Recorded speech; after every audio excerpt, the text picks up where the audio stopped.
Ohio workers, and we will soon follow it up with another 10% tax cut for the middle class.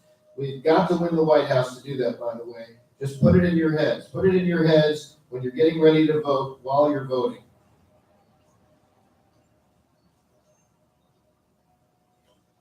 This is the hottest place economically anywhere in the world right now.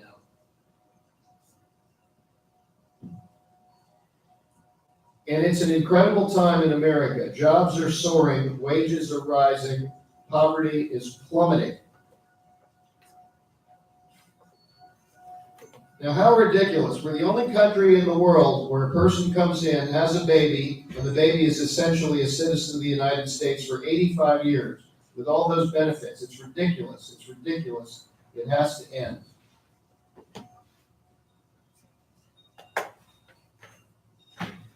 And we gave our great warriors their largest pay raise in more than a decade.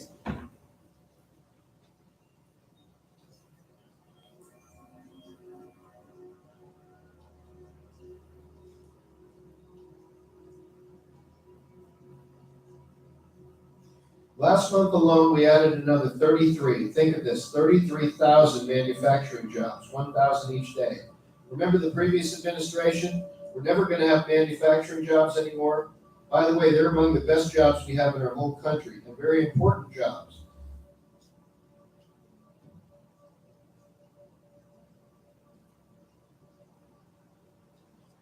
Not only did the Democrats' open border policies drain our treasury, but they endanger every American community.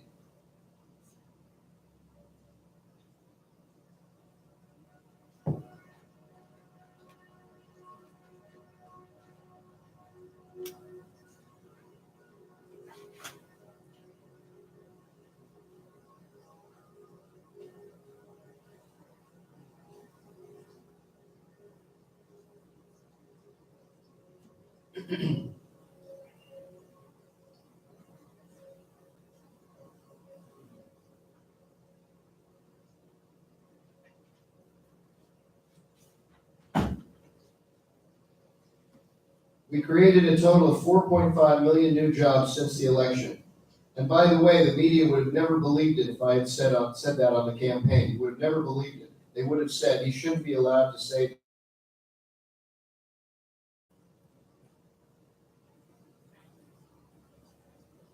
I withdrew the United States from the horrible one-sided Iran nuclear deal, and Iran has been a much different country.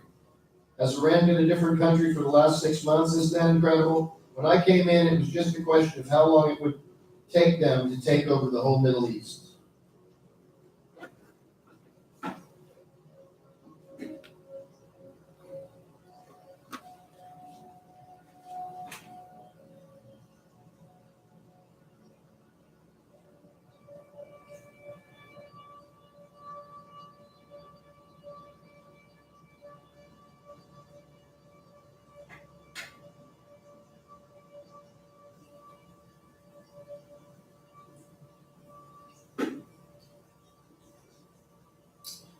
Brian's opponent, Stacey Abrams, is one of the most extreme far-left politicians in the entire country.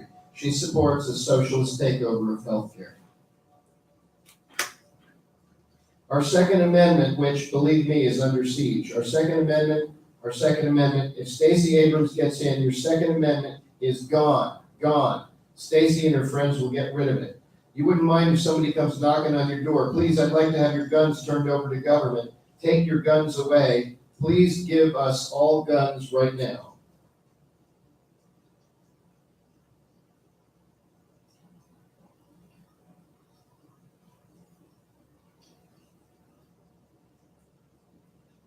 These are the same caravans that have violently overrun Mexican soldiers and police. You saw this. We're not dealing with babies here, folks.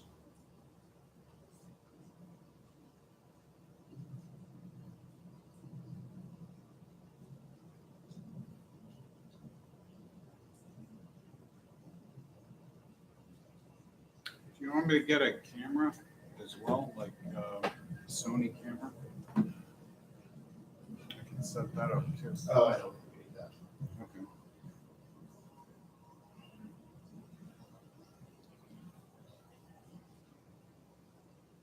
In Iran, sanctions are very strong. They're the strongest sanctions we've ever imposed. And we'll see what happens with Iran, but they're not doing very well, I can tell you. Iran is not going very well. It's a big difference since I've been in office. When I came to office, if you go a day before, it looked like Iran was going to take over the Middle East.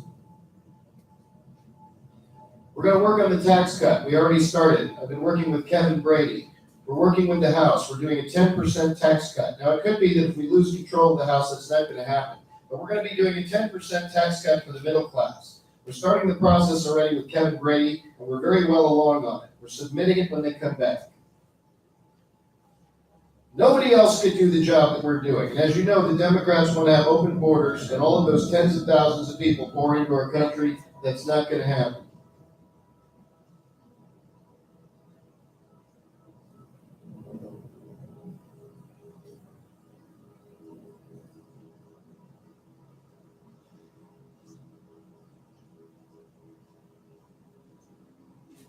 They want to sign up the illegal immigrants for free health care, free welfare, free education, and guess what they really want?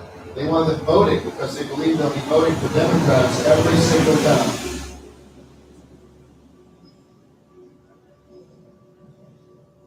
The Democrats want to invite caravan after caravan, and it is a little suspicious how those caravans are starting, isn't it? Isn't it a little?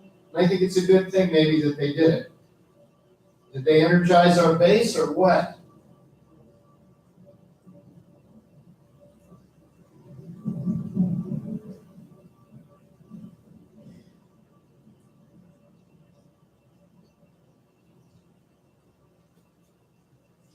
And did you see Mexico's trying? They're trying. And their military and their police stood guard in the level of viciousness with the rocks being thrown in their face.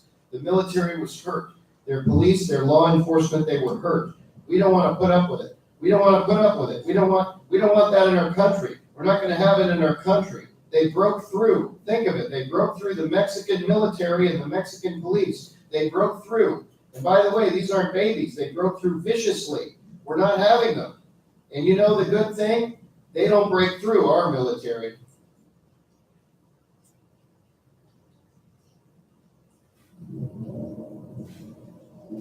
Bill Nelson joined every other Senate Democrat in supporting open borders legislation sponsored by Dianne Feinstein.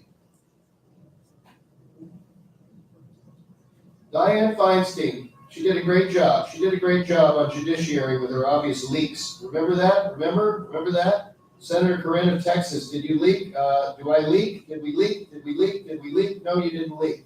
Oh, no, we didn't leak. I just like saying we didn't leak.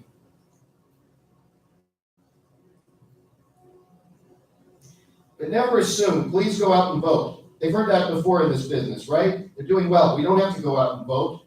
You have that, and then you have suppression, where they suppress the polls. You don't bother to go out and vote. But that didn't happen with us 2 years ago, did it? Huh? That didn't happen. One of the most exciting days in political history, but honestly, one of the highest rated nights in the history of television.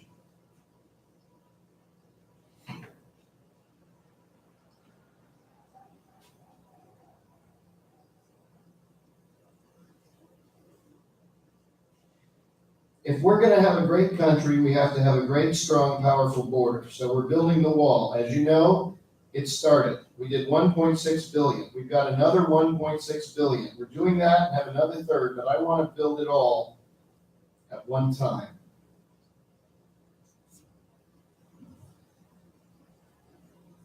And the Democrats will erase America's borders. We have to have a border. Democrats will take away your health care and make it impossible. They'll impose socialism on the state of Florida. Welcome to Venezuela. A highway that would take 20 years to get approved. We go through a process. You believe in environmental impact process, I know it well, would take 20 years, 18 years, 15 years, 22 years. We have it down to 2.5 years. We want to get it down to 1.5, maybe even 1. And by the way, we may reject if it's not good, but you're not going to devote an entire lifetime and then find out at the end it's not going to be improved. And it's going to end up costing 10 times or 20 times more, which we have many examples than it was supposed to. So we have it down really good, but we're going to get it down even lower. And again, if it doesn't pass environmental standards, if we do anything to interfere with our clean air or our crystal clean, beautiful water, we won't approve it. Not going to be approved. But we're going to know. We don't have to take 20 years to tell you that, do we?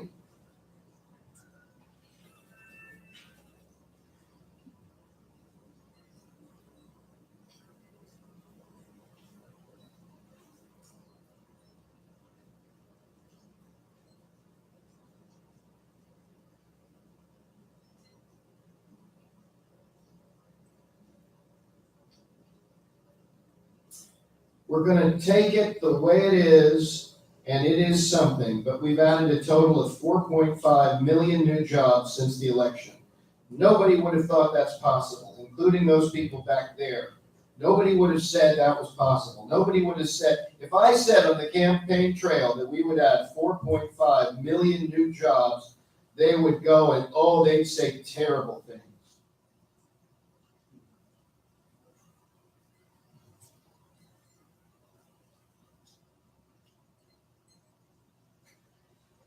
The Iranian regime, what a deal they made. 150 billion, 1.8 billion in cash.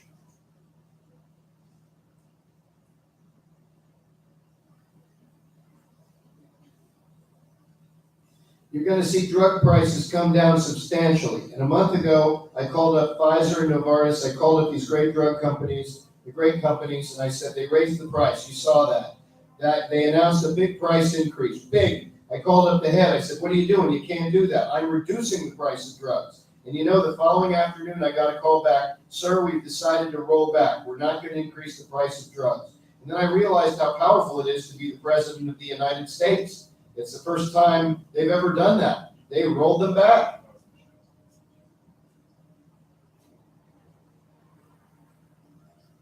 We've taken the toughest ever action to crack down on China's very abusive trade practices, and now they're paying big tariffs on $250 billion.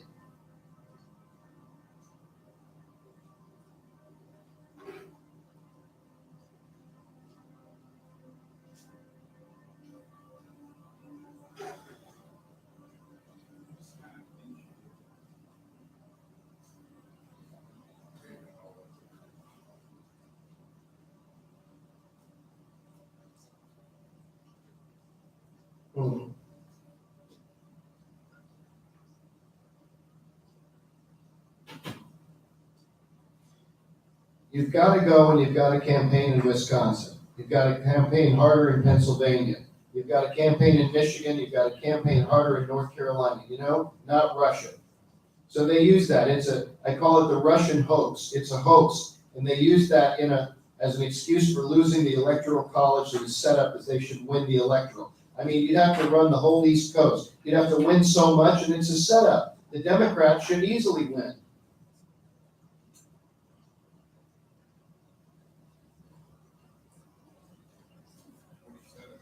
And then we did the war on clean, beautiful coal. And we are putting, and you see it better than almost anybody, our coal miners, they're all back to work. They're all going back to work.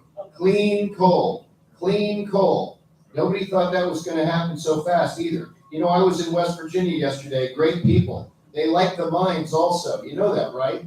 Who makes better coal? Who's got better coal? Huh? Well, they say they do. You both do. And, oh, they're going crazy over the nice, beautiful, clean coal.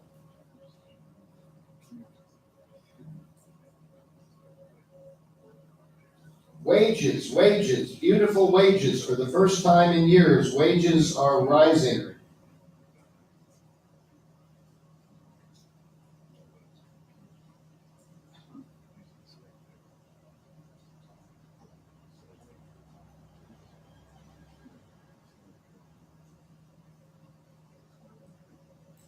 We were laughed at, just like these stupid immigration laws. The whole world looks at it, they laugh. They said, what's this all about? Person comes into our country, another country throws them out. Hey, get out. You're not supposed to be here. You have to go through a process. You know what to do? We take them. We can't do anything. We bring them through a court proceeding. We take a person who walks onto our property and we have a big deal, court case. They have lawyers, we have lawyers. What happens is they go away. It's supposed to come back for the trial. Could be 2 years, 3 years later, and they disappear into the country, never to be seen again. There's no trial. Very few people come back, almost none. This is the procedure. This is the law. This is crazy.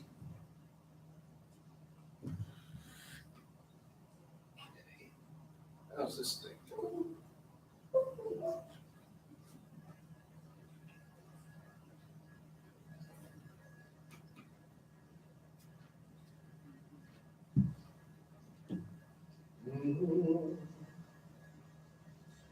Nucor, a big steel company, is building brand new plants. 750 million, 900 million brand new plants. It's incredible. They haven't been built in years.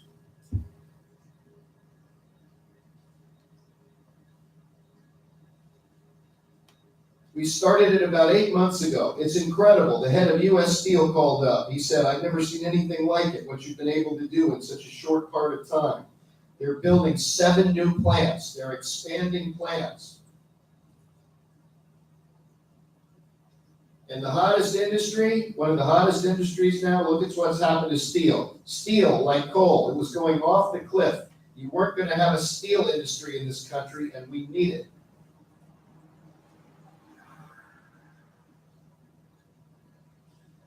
We've added 500,000 manufacturing jobs, soon to be 600,000 since the election, including 32,000 in just the last month. These were jobs that the previous administration said would never happen.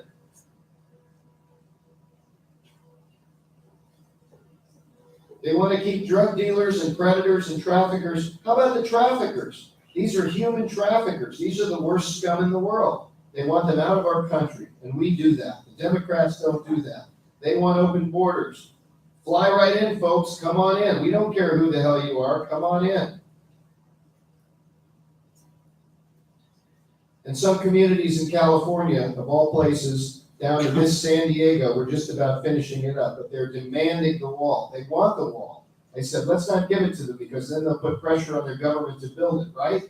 Now, once we build it for them, they'll say, we shouldn't have a wall, but they already have their wall. Ooh, coffee. Boy, that took a while. Was it a hassle? No, not at all. Actually, I had to go back to get his egg. Oh, okay. Thank you. And here's cream. Oh, it's great. McDonald's coffee is part of the deal.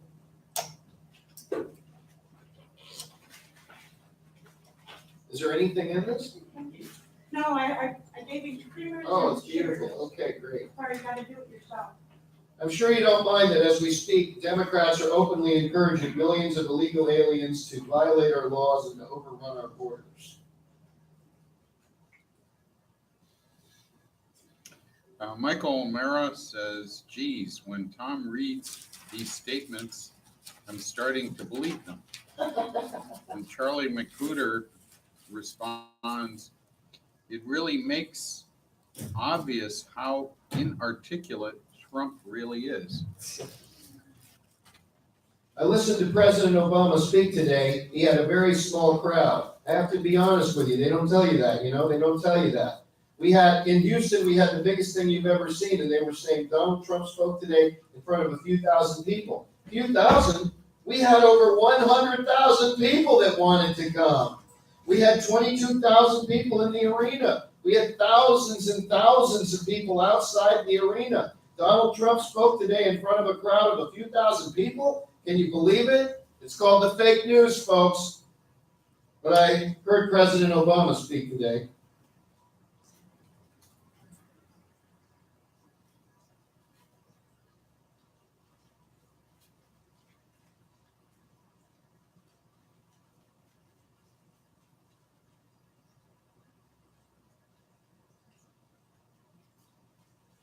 But you're back in business. Your miners are back. And last year, our coal exports skyrocketed by 65%. Pretty amazing.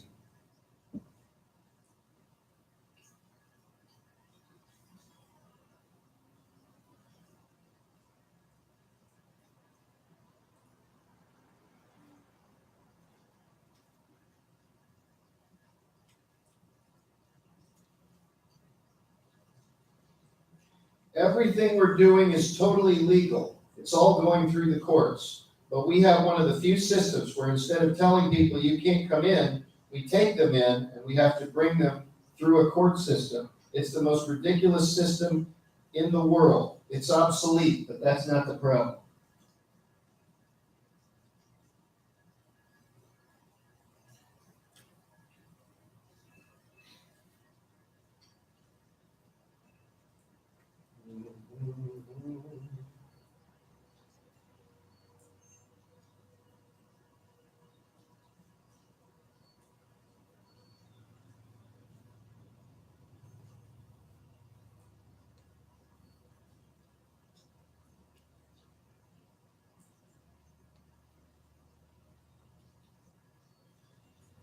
I tell the story we have. A horrible incident took place on West Side Highway a year ago where a maniac decided to kill people. So he's driving his car at a very, very high rate of speed along a park, right along the beautiful Hudson River, and he decides to hang a right and run over many people.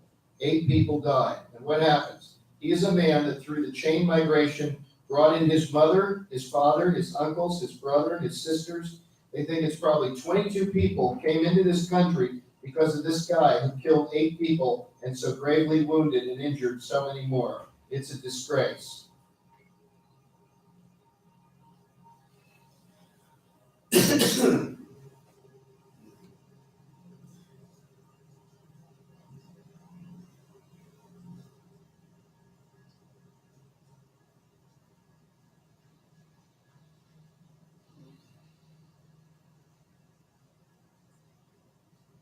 No more lotteries. Oh, let's see. Lottery. Who are these people? You know, when countries do lotteries and they put people in a lottery, do you really believe they're giving us their finest? And when we have problems and we say we don't understand it.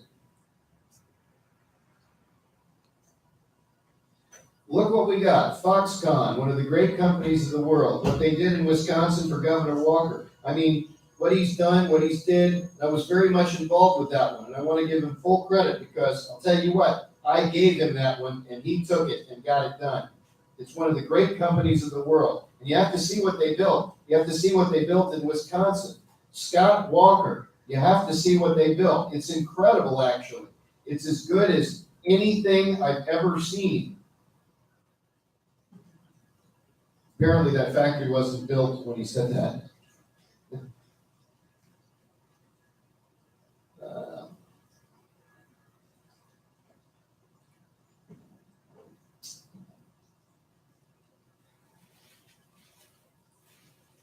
Trying not to repeat any of them.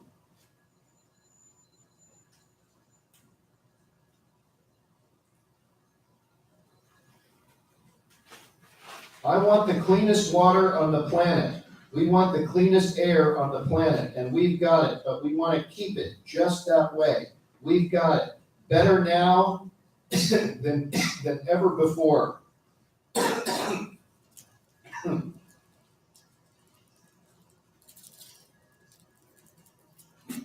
We're 10th in the world for air quality.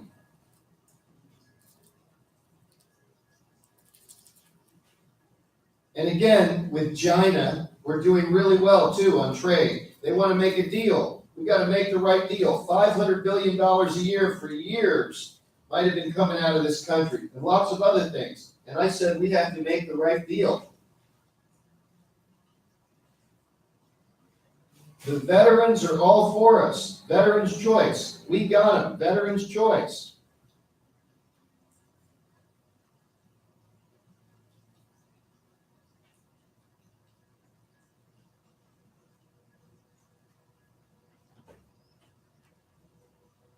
Now, President Obama had the chance to do that in September before 2016, but he chose not to do that because he thought Hillary Clinton was going to win. And while everybody agrees it didn't affect the vote at all, nevertheless, he could have done things that probably would have made it a little more obvious, a little clearer. But he was told by the FBI in September, before the election in 2016, about potential meddling or potential Russian meddling, and he did nothing about it. He didn't do that because he thought Hillary Clinton would win.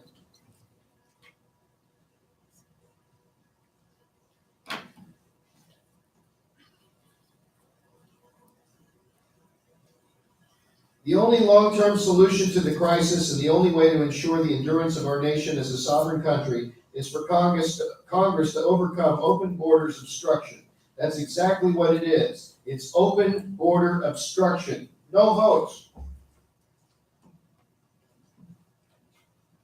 We got borders, and once that control is set and standardized and made very strong, including the building of the wall, which we've already started, 1.6 billion spent last year, 1.6 billion this year. We have another 1.6 billion that will be coming, but we want to build it all at one time.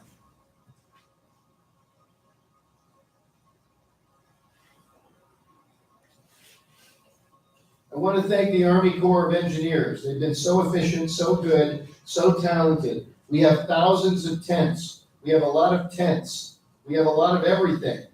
We're going to hold them right there. We're not letting them into our country. And then they never show up, almost. It's like a level of 3%. They never show up for the trial. So by the time the trial comes, they're gone. Nobody knows where they are, but we know where a lot of them are, and they're going to be deported. Well, they're going to court. They're going to court, as crazy as it sounds. They're going to, excuse me, ready? They're going to go to court, and a judge is going to determine. But usually when they go to court, they're deported. It just seems that most of the people are deported once they go. The problem is they never end up going to court, because when they come in, they're told to come back in for a year for a court case, and they disappear into the United States to never be seen again.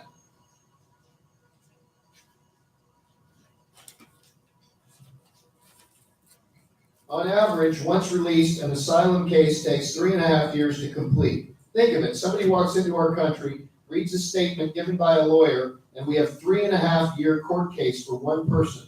Whereas other people tell them, out. Get out. Just get out. Other countries, get out. We have a border. Get out.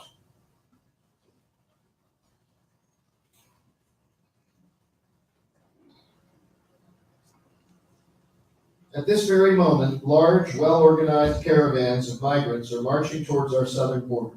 Some people call it an invasion. It's like an invasion. They have violently overrun the Mexican border. You saw that 2 days ago. These are tough people in many cases. A lot of young men, strong men, and a lot of men that maybe we don't want in our country. But again, we'll find that out through the legal process. But they've overrun the Mexican police, and they've overrun and hurt badly Mexican soldiers. So this isn't an innocent group of people. It's a large number of people that are tough. They've injured, they've attacked, and the Mexican police and military has actually suffered.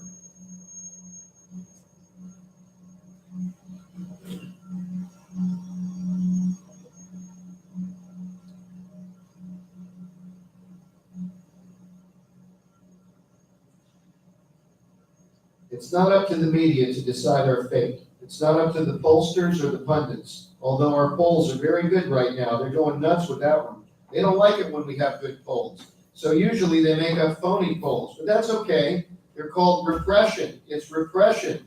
Darling, you know the story. I say it a lot. Darling, I really like Donald Trump, but you know he can't win because CNN did a poll. Hey, those polls turned out to be wrong or what?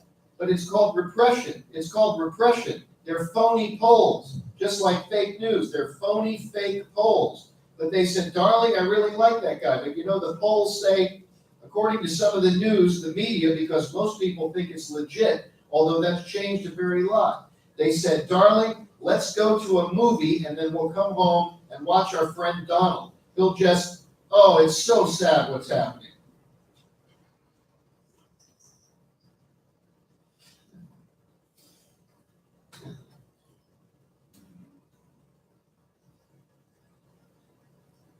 Be nice to be dual. Yeah, here's one. I'll tell you the secret.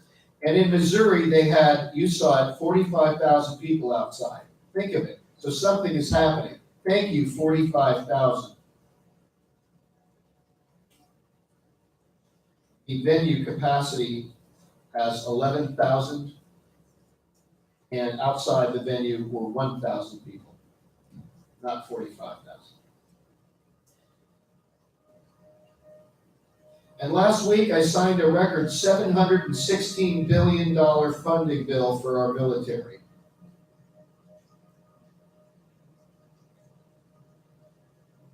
Prior to that, Obama signed a $725 billion version of the same bill in 2011. Yeah.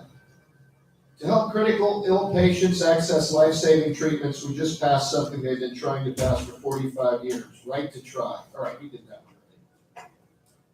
This year alone, we have successfully lowered your health insurance premiums in the state of Tennessee by 26%. That's not bad. Got to do it. We've been losing 300 billion, 400 billion, 500 billion a year to China. No more, right? No more. Can't do it. Last week, I signed a groundbreaking new trade deal with South Korea that dramatically increases American exports. Remember that deal? Hillary Clinton, that was a Hillary deal. She said, we must have this deal with South Korea. It'll create 250,000 jobs. And it did for South Korea, not for us. It created jobs for South Korea. We now have a good thing.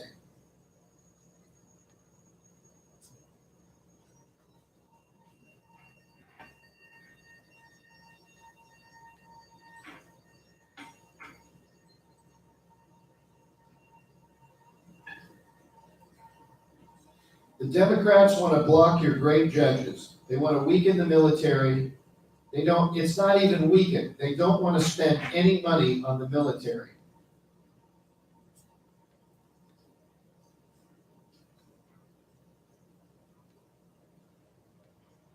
Look what's going on in California. You have a man running for governor in California that says we don't want any borders. We don't want ICE. We do want sanctuary cities. They're going to take care of healthcare. They're going to take care of education. They're going to take care of everything for people that just fly in. You're going to have 1 billion people living in California.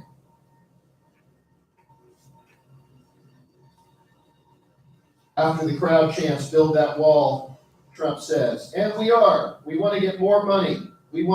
I could build that thing in 1 year. I could build it. We got 1.6 billion, and another 1.6 billion. We want to build it fast. I can build it. So after the election, leadership has said, meaning Republicans, they're going to do something that's going to be very strong. Let's see what happens. But the wall is under construction. A lot of work has been done, a lot of renovation. If you look at some of it, some wall was up, falling down, terrible condition. Now it's beautiful, brand new, and it works. It does work. We need wall. We need more border security. We got to take care of our people. We need wall. Wall. We need wall. Wally. Where's Wally?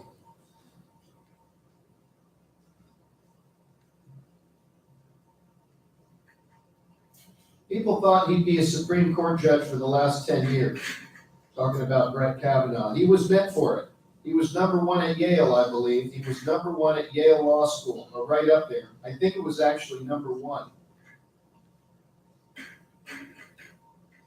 Well, I did call people. You look at Blumenthal, where he was a person that said he went to Vietnam and he was a great war hero. He was never in Vietnam. He's standing up there saying, we want honesty, we want all sorts of things, all good things. But take a look. He talks about transparency. I mean, here's a guy who literally for 15 years talked about the fact that he was a great hero in the Vietnam War, that comrades died alongside of him. He was never in Vietnam.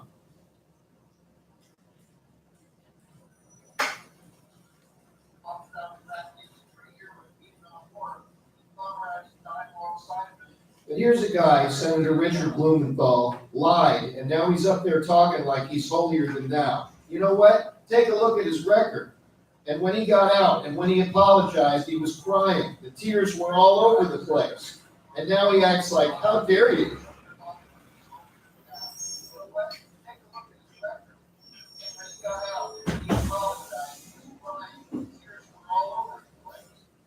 Question to Donald Trump. In a tweet this weekend, you said it's incorrect to say you're limiting the scope of the FBI investigation into Judge Kavanaugh. But your own statement on Friday made it very clear. You said this investigation must be limited in scope. So which is it? Trump. No, I didn't say anything on Friday. What I said is let the Senate decide. Whatever they want to do is okay with me. And also the FBI. I think the FBI should do what they have to do to get the answer.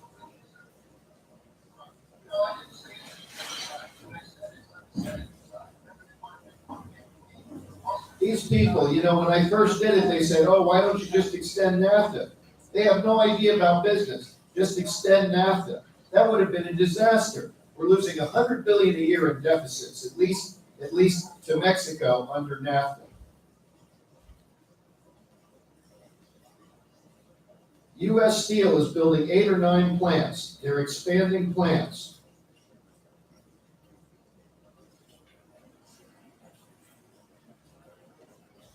And we're doing better than we've ever done. Everybody talked about the tariffs. Oh, the tariffs. Tariffs ended in 1913. Then they went to a different system in 1918, totally unrelated. Then in 1928, you had the Great Depression for a lot of different reasons. Not necessarily our country's fault, but a little bit of our country's fault. And then in the 1930s, they said, we better start charging some tariffs. We need money to come into the country.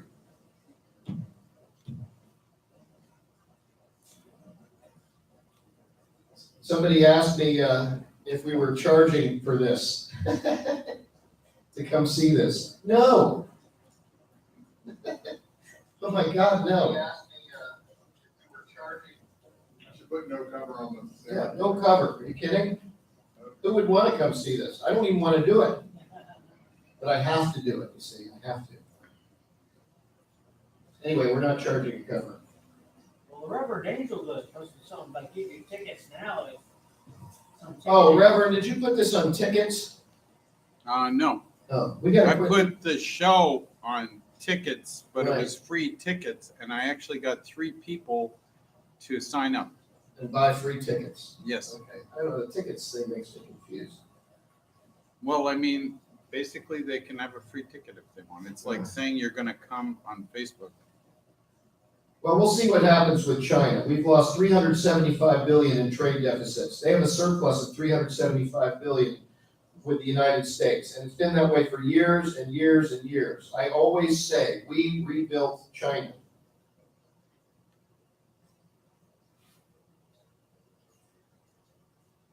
The stock market is at an all-time high. Think of that, over 50% since my election, 50%.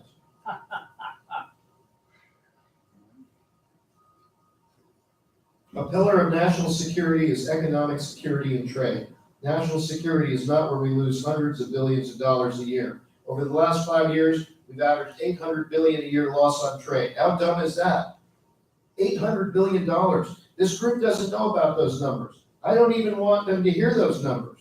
But the United States and its trade deals has lost on average almost $800 billion a year. That's dealing with China, dealing with European Union, with everybody, Japan, Mexico, Canada, everybody.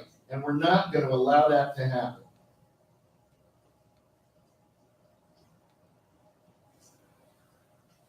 There are millions and millions of cars that the European Union sells here that they won't take over there. Farm product that they won't take over there because they have barriers. You can't sell, you're not allowed to. Our farmers aren't allowed to sell over there. Many of their products, much of their products, most of them.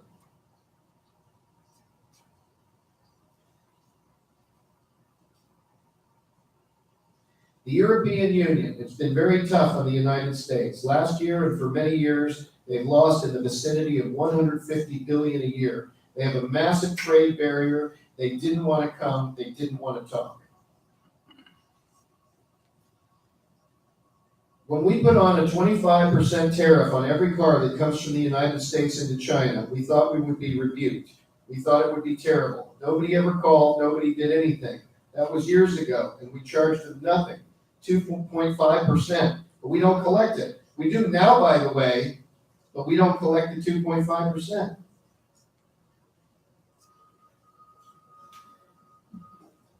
As you know, we have $250 billion and 25% interest with China right now, and we could go to $267 billion more. If you remember, the previous administration said we're not going to have manufacturing jobs anymore. Essentially, we're not going to make things anymore. No, just the opposite. The agreement with Canada and Mexico will govern nearly $1.2 trillion in trade, which makes it the biggest trade deal in United States history.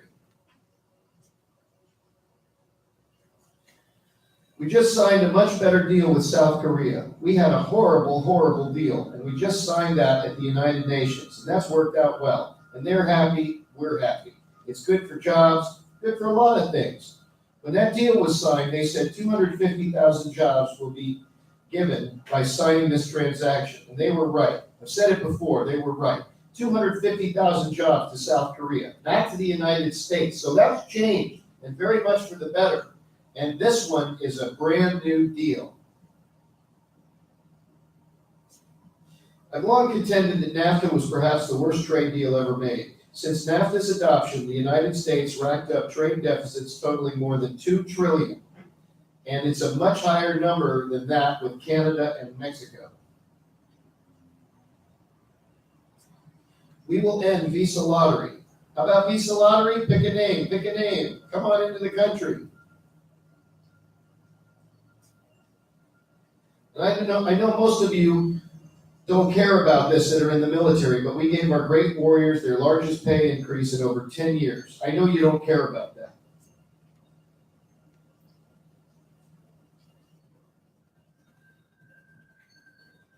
Yes, we will finish the wall. It's moving along. We want to do it fast. Want to do it much faster. But watch what we do. Instead of building a little bit of wall down there, very quickly, watch.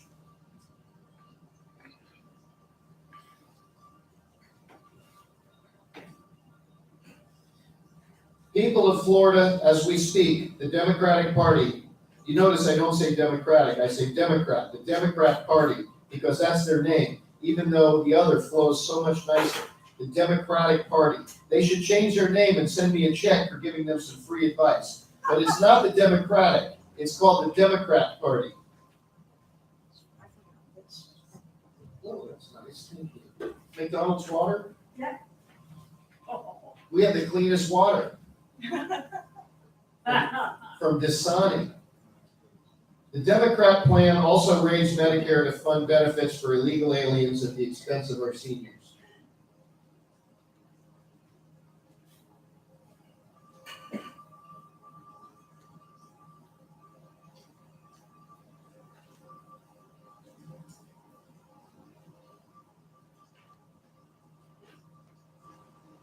Cool, I didn't even notice that you put that up. You got an anti-keystone effect on that?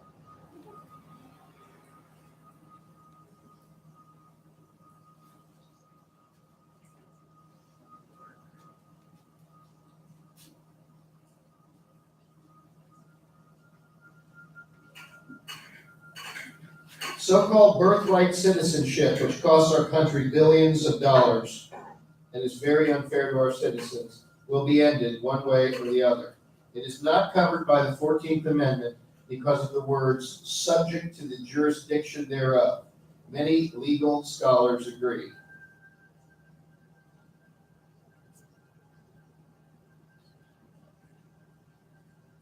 No, but I want to replace pre-existing conditions, and I've always been there. What the Democrats are going to do is destroy our entire health care, and you're not going to have any health care.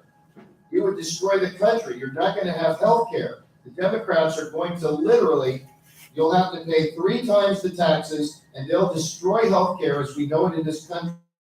You won't have pre-existing conditions. You won't have anything.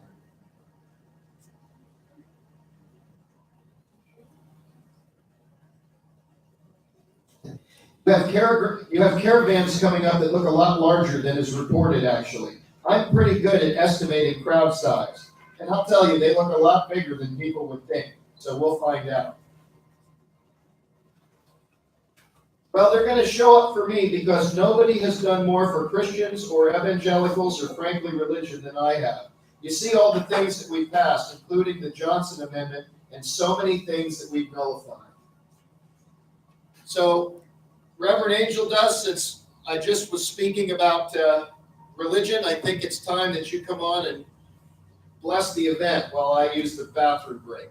Okay. I think I would sit here, and then you could be on the screen and see yourself on the screen. You have an announcement? Yeah. I've got to, What? I've got to run and pick something up. Okay. I'm going to buy some McDonald's coffee grounds, so everyone can have McDonald's. Oh, good. Okay, I'll announce that when I go back. Go ahead, take a seat, Reverend. Reverend Angel dust, everybody. They sell those? Hallelujah. God has blessed everyone. Hallelujah. May you find a quarter pound in the dumpster, for the God is so loved the earth that you blessed it with this really dynamite weed, which formerly was illegal, but will be legal very, very soon, as soon as Trump legalizes it. Ronald Trump, as we like to call him here in the Tabernacle of Hedonism, and we don't say that disrespectfully, we say it respectfully, because we revere the dumpster. All sustenance cometh from the dumpster.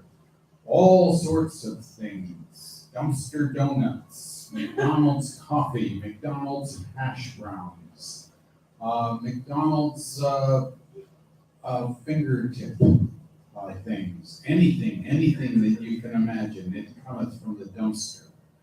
Also, up in the upper left-hand corner, sometimes you find something special. It might be meth, it might be marijuana, it might be a Lisatril or something else. You never know what it is. It's always there. Hallelujah, God bless it. I would like to say that here in the Tabernacle of Hedonism, we celebrate nudity, not fluidity.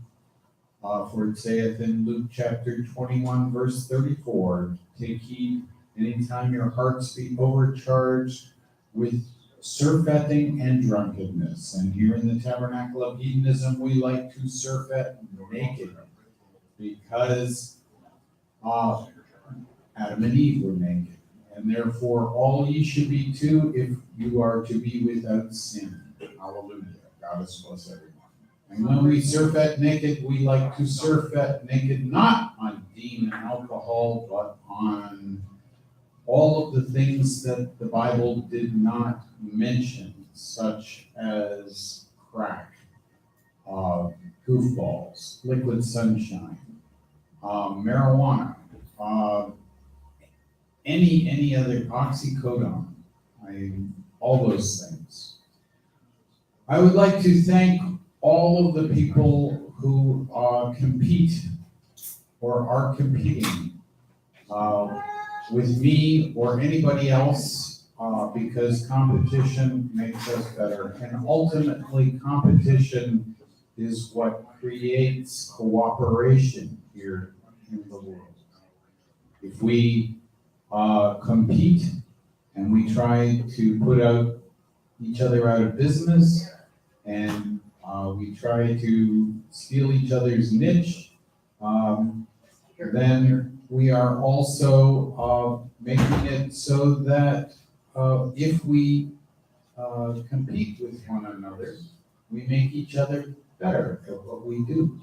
So ultimately, the very thing that destroys capitalism, which is competition, will ultimately help the cooperative and networking spirit that helps the world run and be together. And so if we have competition, which ultimately destroys capitalism, and it is simultaneously creating cooperation as the pyramids were built, as the cathedrals were built, as the World Trade Center was built and destroyed through competition and also cooperation.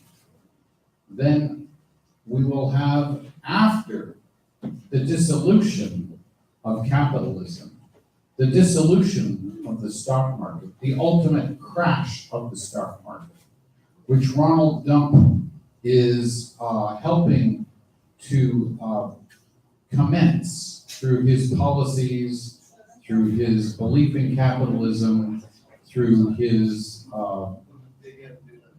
imperceptions, through his quest to gain popularity amongst the masses by whatever reason possible, to distort the truth or distort what was thought to be the truth, and then create a spaghetti conglomeration of chaos on the internet and in the world itself, thus creating nothingness. nothingness except the networking that was created through the competition and through the capitalism and through the anarchy of production. And then we have something which we call Dubitopia. And Dubitopia is also when we have a healthcare system based on the ultimate wonder drug, which is presently illegal under the federal system, but presently becoming legal and creating a multi-billion, multi-trillion dollar industry, which will ultimately create medicines which will cure everything from warts on the soles of our feet to pregnancy to it will cure pregnancy, yes. For those who cannot be pregnant, males, and those who can be pregnant, females, and those females who want to be pregnant but cannot be pregnant, they will also be able to be pregnant. And then the males who do not want to be pregnant will remain unable to be pregnant, or they will not be pregnant if they were be able to be pregnant. So it cures everything, including cancer,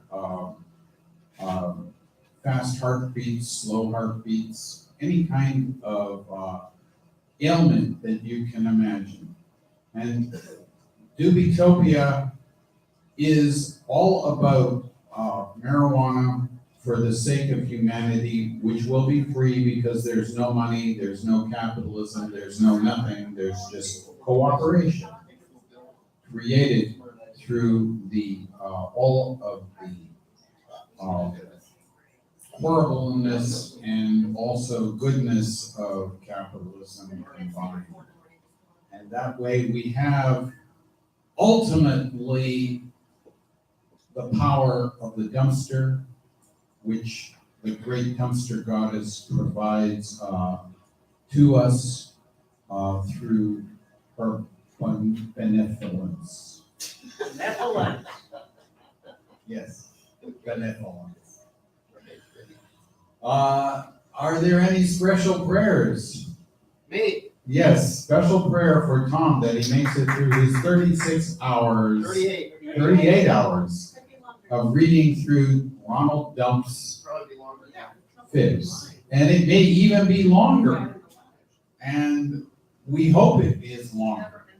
And we hope that Ronald Dump takes notice of our special tribute to him, and that Jesus also takes notice. Yeah. And ultimately, Jesus died for all of our drug deals and takes credit for all of Ronald Dump's fibs. Because he is the kingpin, and he died on the cross for all of our transgressions. For thine is the cow pie, the ring, and the shroom. Amen. Amen. A1. A1. A officer friendly. A officer friendly. A joint. Enjoy. God has blessed them. Hallelujah. Thank you, Reverend Angel Dust, for blessing this event. Thank you, Reverend Angel Dust, for blessing this event, and thank you, Kim and Anna, I'll just say, for even more McDonald's.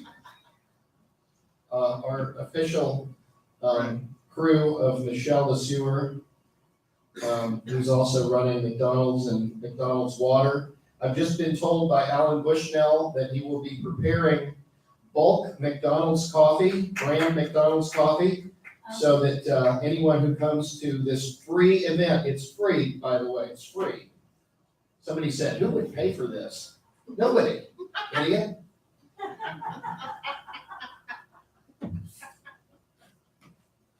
And you can get coffee while you're here and, a show of support. Now, I'll take your tips.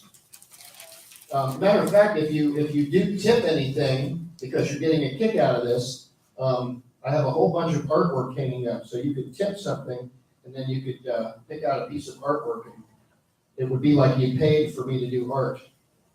God forbid. But anyway, it's free, so there you have it. Moving right along. Let's see if we can do another couple of hours here. If I can read with sunglasses. No, I'm gonna need my readers soon. All right. Okay, here we go.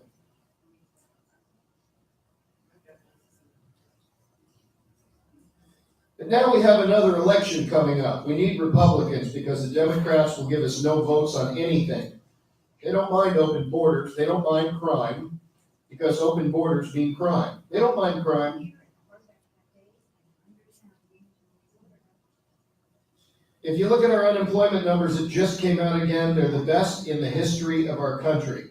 For African Americans and frankly, for Asians and for Hispanics. They're the best ever in our country.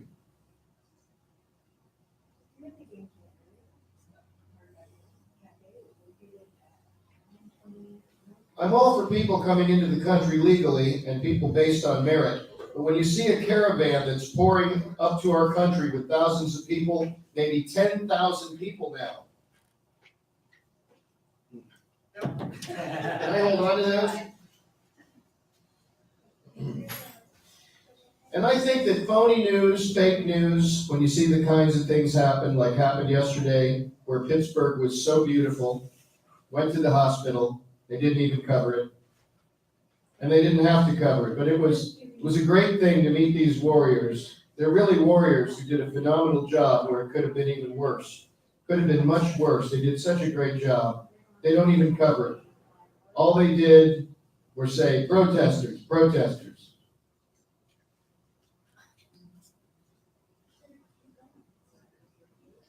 But I will say, the media, if you look at yesterday, I went to Pittsburgh, I was treated so well with the First Lady, and there was a small group of protesters, but they were very far away, so we didn't get to see them or hear them. They were very far away. It was a very small group.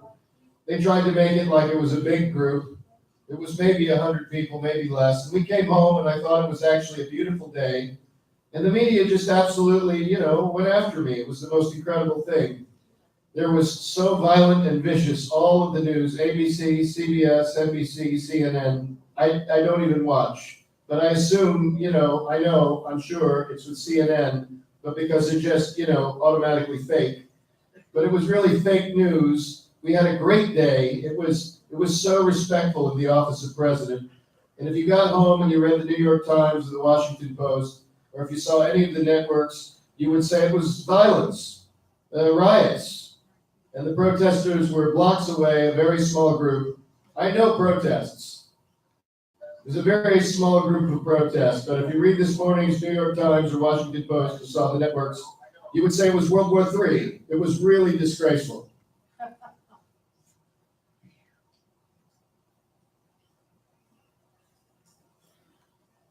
If you want your stocks to go down, I strongly suggest voting Democrat. They like the Venezuela financial model, high taxes and open borders.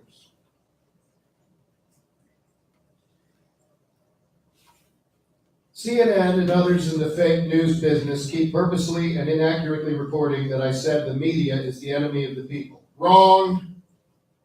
I said that the fake news media is the enemy of the people. Very big difference. When you give out false information, not good. And check out tweets from the last 2 days. I refer to fake news media when mentioning enemy of the people. But dishonest reporters use only the word media. The people of our great country are angry and disillusioned at receiving so much fake news. They get it and fully understand.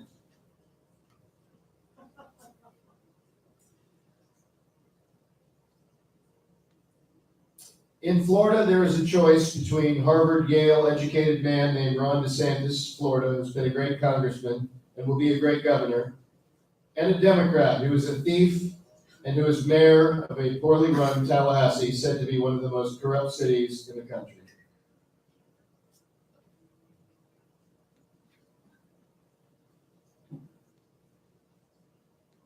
We have really helped rebuild China. They've been taking out an average of $500 billion a year for many, many years. Not going to happen anymore.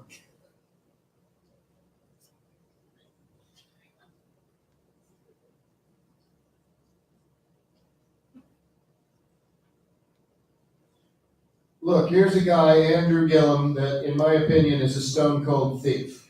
And his city, Tallahassee, is known as the most corrupt in Florida and one of the most corrupt in the nation.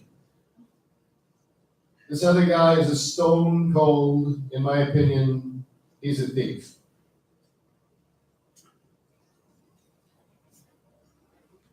Someone asked where this is being performed. Hardback Cafe, 920 Northwest 2nd Street. That's in all of the literature that is going out, and we hope to see you. Come get some coffee. They're going out in a way, and I'm getting 35,000 people to these rallies. Nobody's ever seen. There has never been this isn't bragging, there has never been anything like what's happening. North Korea, as an example, we would have been going to war. Normal would have been going to war with North Korea. I think President Obama would have gone to war if he had an extra year, he would right now be in a war with North Korea. He told me it was by far, and I'm not knocking him for this, he said it is by far his biggest problem. Look at what we've done. And yet when they talk about North Korea, they say, what's taking so well? And if you go back to before I got here, it looked like we were going to war, a bad war with North Korea.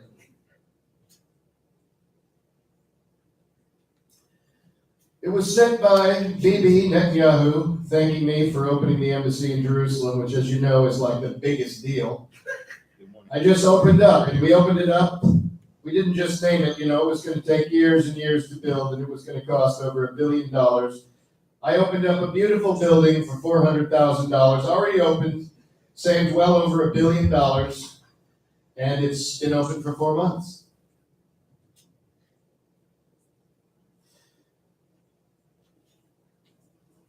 Republicans are also strongly protecting Medicare. A majority of Democrats on the ballot for Congress have already signed up for a government takeover of health care that would obliterate Medicare. It will obliterate it. Republicans will defend Medicare for our great seniors who have earned it. But how do you lose a debate where you say, as an example, no, we can't use Pocahontas anymore. She's got no Indian blood. We can't use the name. He says, call her Pocahontas. I can't do it. She doesn't have any Indian blood. I have more than she does, and I have none, right? I have none. But it's more than her, so I can't call her Pocahontas anymore. But I think I will anyway. Do you mind? I think I will anyway.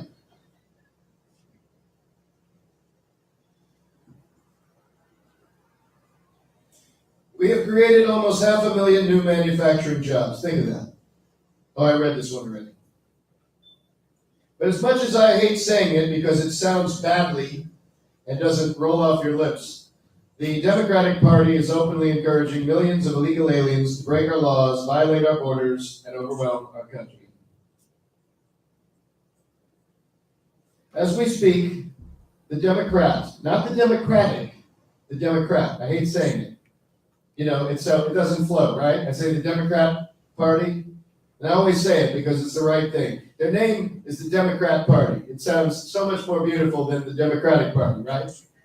And I say to myself, I don't want to tell them they should probably change their name.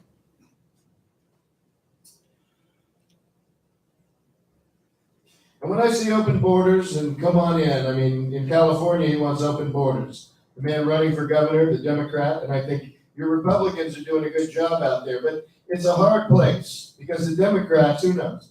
But in California, he wants open borders. He wants to take care of all welfare, all medical, everything. He wants to pay for college education and education. He wants to pay for medical. California is going to have more people than the United States of America. No, seriously. People are going to come from all over the world. They get free education, free healthcare. No, I see some of these guys, seriously, and look, for the most part, I think, I just came out, was it 93%? I'd ask the Hollywood, look, this is like the Academy Awards. Look how many cameras they have back there. It's the Academy Awards. We are in the Academy Awards. The 93% of the people in the Republican Party, it's like a record or something like that. 93% have a high approval rating of Donald Trump. Remember when I first came in, or just before I came in, right? Just before everyone really thought we were going to war with North Korea, and that was going to be a potential nuclear catastrophe. And with China, that's the big one. That's the big one. China has been averaging 500 billion for many years.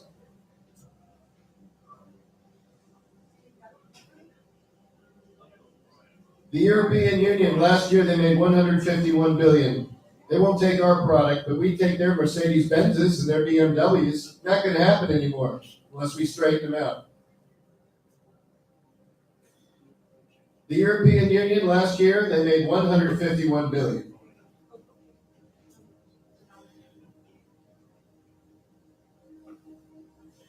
They're coming in, car companies. They're going to Michigan, Ohio, and all over.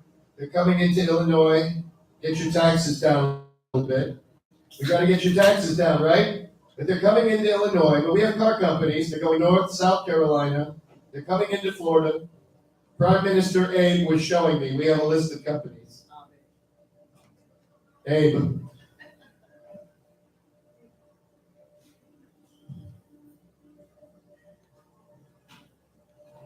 And if you look at that large caravan group, sometimes it gets up to 17,000 people, they say. Today, they said it really gets bigger and bigger. So we started the wall. We spent 1.6 billion, then we spent another 1.6 billion. Now we're spending another 1.6 billion. And Mike's opponent, Brandon Kelly, he's weak on crime. He's for open borders. Can you believe something? Seriously, forget about Brendan Kelly. Let's say you're a politician, you're running on this platform, open borders. We're going to take care of illegal aliens' healthcare, okay? Think of it. We're going to raise your taxes. We're putting our coal miners back to work. Clean coal. Clean coal. We're putting them back to work. Clean coal. Beautiful, clean coal. What they do with coal today.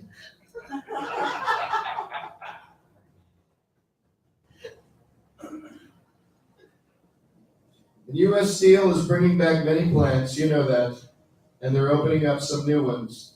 And I don't want to be rude, but your steel industry was dead as a doornail, and now it's a hot industry again, hot industry.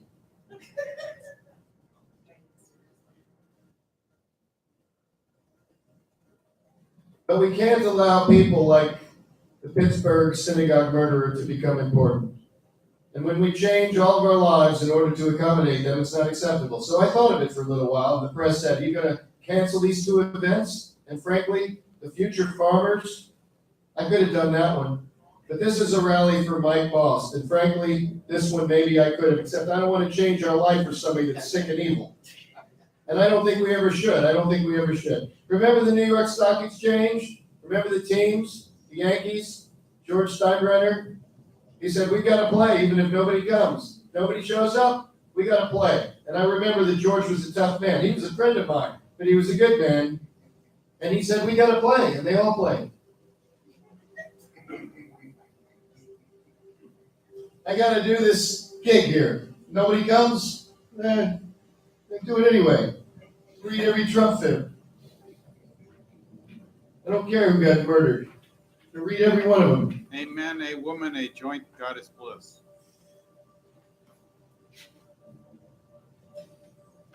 And with what happened early today, that horrible attack in Pittsburgh, I was saying maybe I should cancel both this and that. And then I said to myself, remember Dick Grasso, a friend of mine, great guy, headed up the New York Stock Exchange on September 11th. And the New York Stock Exchange was open the following day. And he said, what they had to do to open it, you wouldn't believe.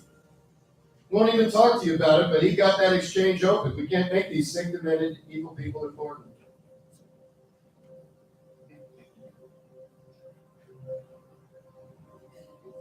And when you have crimes like this, the massacre at the Pittsburgh synagogue, whether it's this one or another group, we have to bring back the death penalty. They have to pay the ultimate price.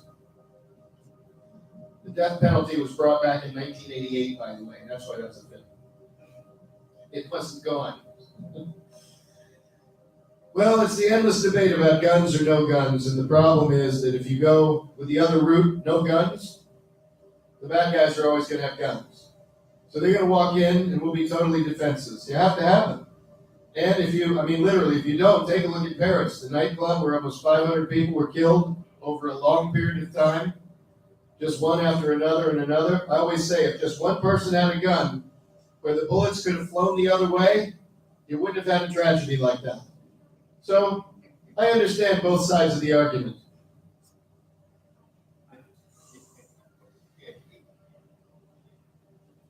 Here's one that I love. The Hispanic American, African American, Kanye West. Wasn't he great? He did me a big favor, Kanye. People like him. And Asian American unemployment, all have reached their lowest rates ever recorded. Think of that. Unemployment. African American, Hispanic American, Asian American, lowest ever. Not for the Asians. The unemployment rate just fell to the lowest level in more than 50 years. That's another good soundbite. Well, I did another one too, the Paris Accord. That drained us. That was costing us. That would have cost us hundreds of billions of dollars. The Environmental Accord. And we, right now, have the cleanest air and the cleanest water, which is what I want. I want absolutely immaculate air and crystal clean water. Said Tom opening his McDonald's water from Dasani. Hi. How you doing? Good. How are you? Oh, we're having fun. Who's providing all the? Our official service personnel team is Michelle Lesueur, and then we just had Kim and Anne Marie brought a breakfast burrito and another cup of coffee. So I think McDonald's is going to be flowing today. I know it's going to be flowing tonight. You know what I'm saying? Are the lines numbered?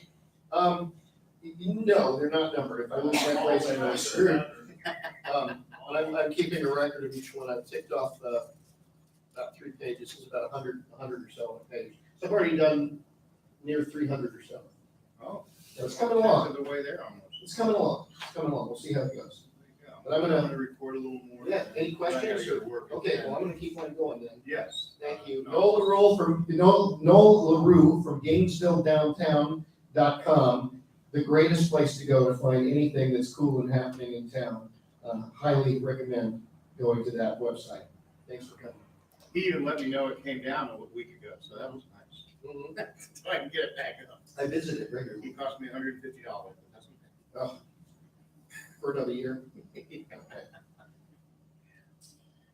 We are ditching one of the most ridiculous regulations of all, except it's got the most beautiful name, the title. I said, I'm going to sign this because I know how bad it is. I'm going to get killed.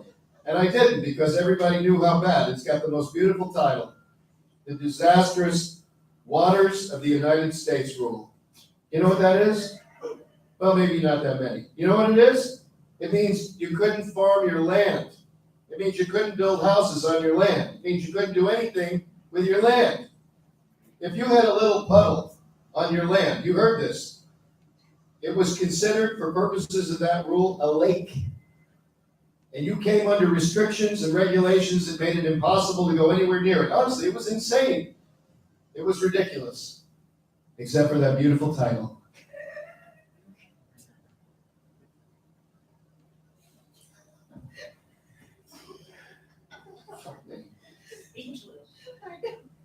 And our tax cuts will save family farms and small business owners from the deeply unfair estate tax, also known as the death tax, so that your farms will stay in your families without you borrowing a fortune from the banks. Mortgaging your farms so that you can pay off the tax. There will be no estate tax on these farms.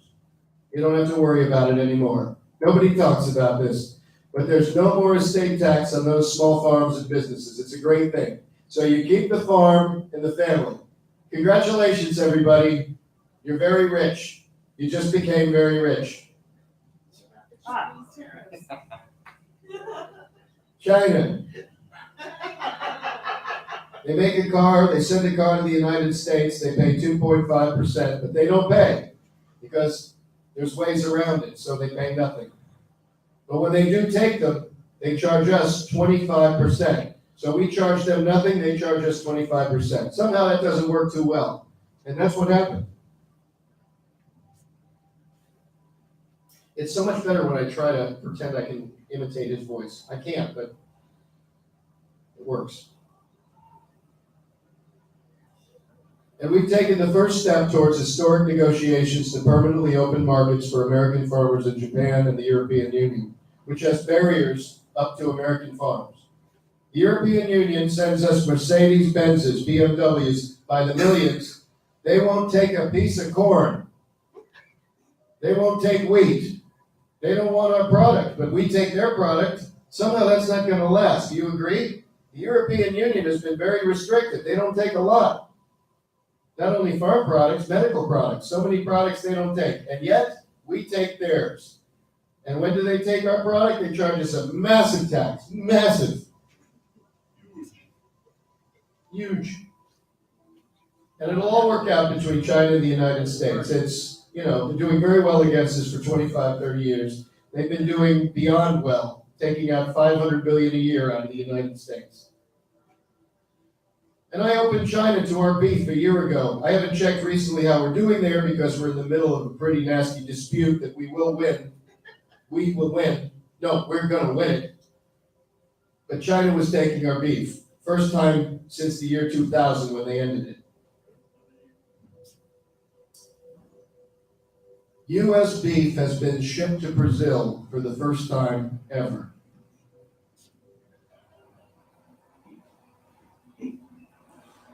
And you go with a heavy heart, but you go. You don't want to change your life.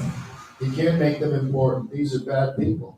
You can't allow them to dominate what we do. So I'll go. Not that I want to go, but I think actually in reverse, we have an obligation to go. Remember when we had the attack in Manhattan? We opened that stock exchange the next day. People were shocked. Great group of people. The head of the New York Stock Exchange is just a fantastic guy, Dick. And he opened it up. He got it open. Everybody was standing proudly with him, and the purpose wasn't financial. It had nothing to do with financial.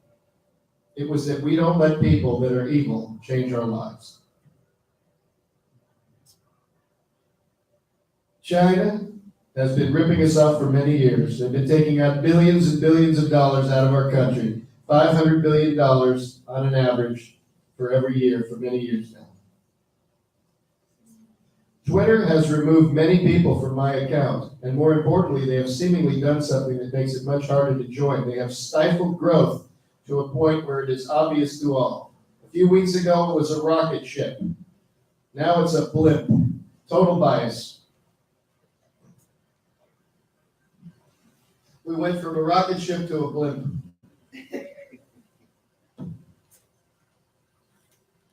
It's Space Force.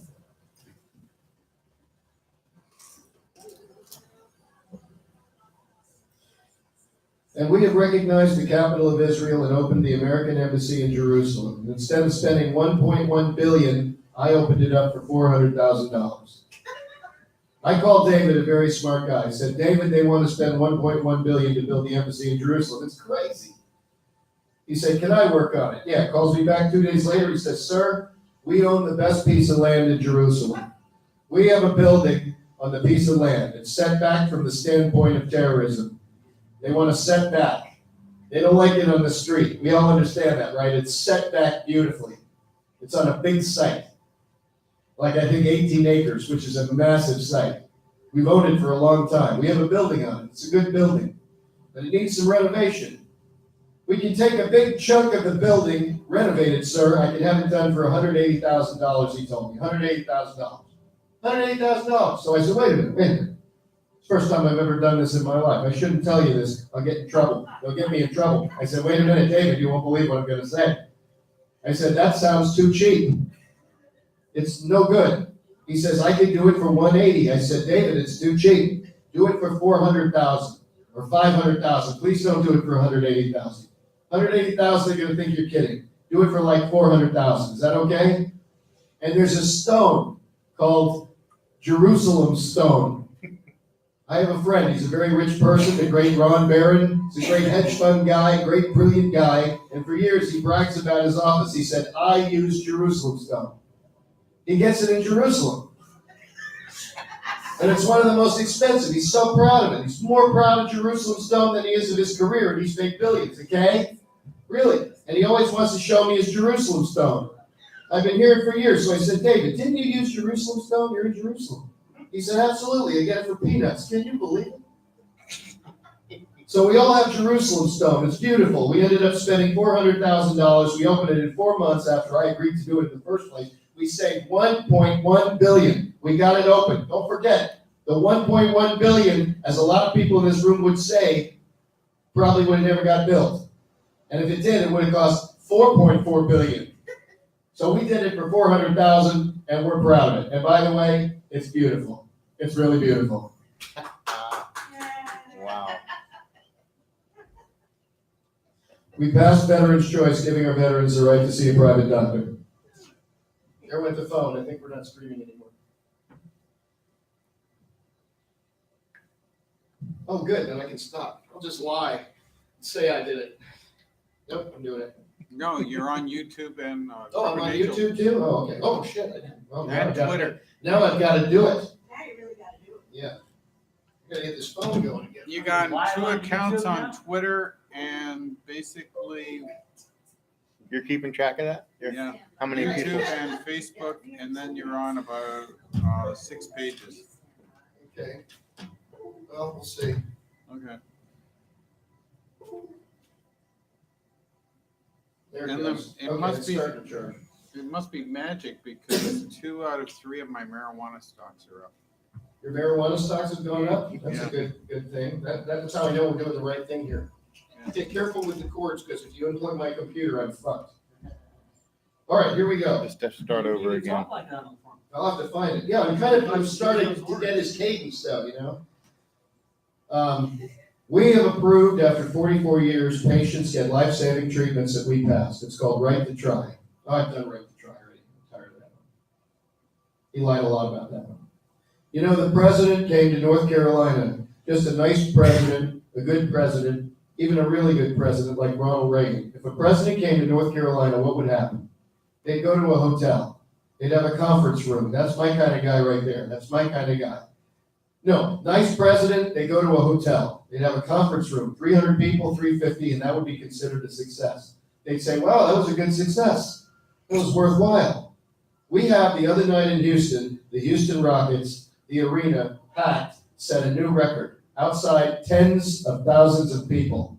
109,000 people. 109,000 people wanted to come.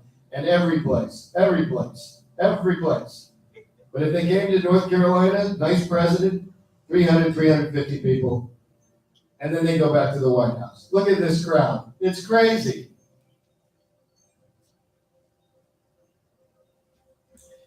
It is. I'm not even running for office. Look at this crowd. No, look at this crowd. I'm not even running. Think of it. Think of it.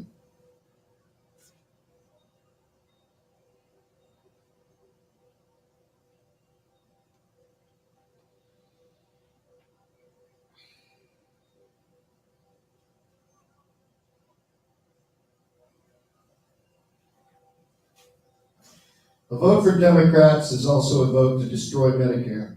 The Democratic plan would just about obliterate Medicare and terminate Medicare Advantage for almost do you know about this? Has anyone heard this? It will obliterate 700,000 North Carolina seniors who have been paying for this for years, will not be taken care of anymore. Republicans want to protect Medicare for our great seniors who have earned it. And frankly, if you know about this stuff, they paid for it. They've been paying for it for many years.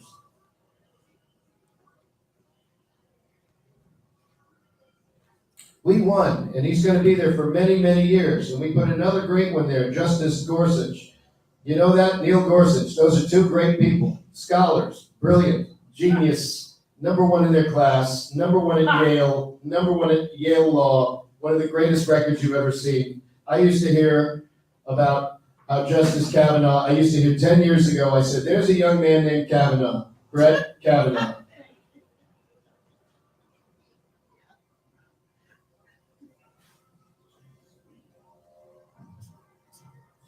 But more importantly, many of these Democrats, and almost all of them, including Schumer, including Crooked Hillary, including everybody, many of these Democrats approved the wall in 2006. I knew them, and when you say the wall, first of all, we started the wall. A vote for Democrats is a vote for open borders and a vote for tax hikes. I don't know. I don't get that one. I think it would be a failed politician if I had to really promote open borders. Or chain migration. How about that one? How about that one? Chain migration. Where we had this bad guy come in from a certain country, he brought his mother and his father and his uncle and his grandfather and his grandmother and his brother and his sister and his aunt and his uncle, and probably a lot of other people that had no relationship to them whatsoever. I think it was 22 people.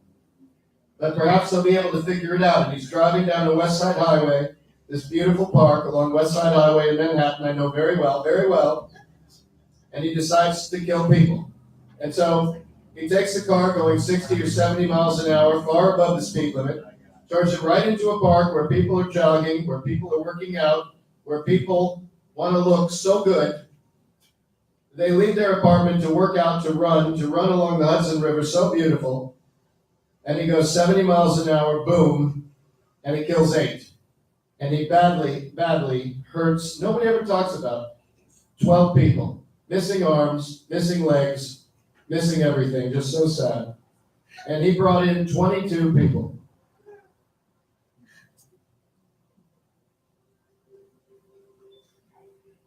Think of Visa lottery. Visa lottery. Who is this? Who is this? And then when they turn out to be not so good, we say, I wonder why.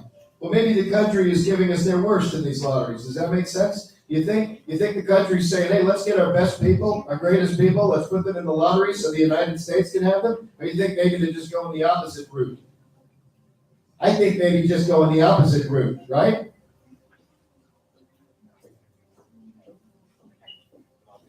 There's a town in California where they actually tried to take over the town council.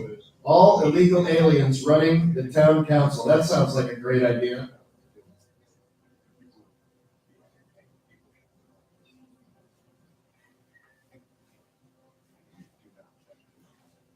By the way, nobody talks about, but we got rid of the individual mandate, the most unpopular aspect of Obamacare, where you had the great privilege of paying a fortune in order to pay a fortune to not pay for bad health care. That's very good, right? That's not a very good thing. Now, we got rid of the individual mandate. That's big. And by the way, we've really radically changed that. And we had it beaten, but we didn't get one Democrat. I always say, we didn't get somebody vote, which is true, but we didn't get one Democrat vote either. Think of it. One Democrat would have repealed and replaced. But we're essentially doing the same thing anyway. It's been decimated by us.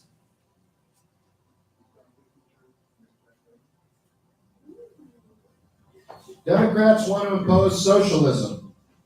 That's what they're doing. They want to take away your Second Amendment, take away your strong health care that we're making stronger and stronger every single day. We've eliminated a record number of job-killing regulations, passed a massive tax cut for the working families, and will soon follow it up with another 10% tax cut for the middle class. Or if you take a look at what we're doing with NATO, where for many years they're not paying their bills. Now they're paying their bills, and nobody talks about it. I went in last year, I said, you got to pay up. We're protecting you, you got to pay up. They agreed to pay $44 billion more money so we don't have to pay ultimately because it's not fair. Not fair. We're protecting them, and they're not paying their bills. And we want to protect them, but they got to pay their bills. And this year we had an even better meeting, but you never hear from these folks. When you take a look at what's outside, we have tremendous fans. We have tremendous rallies. In Houston, we just had 109,000 people accept. And we were in the Rockets Arena, 22,000 people, 51,000 people outside. I better not change too much.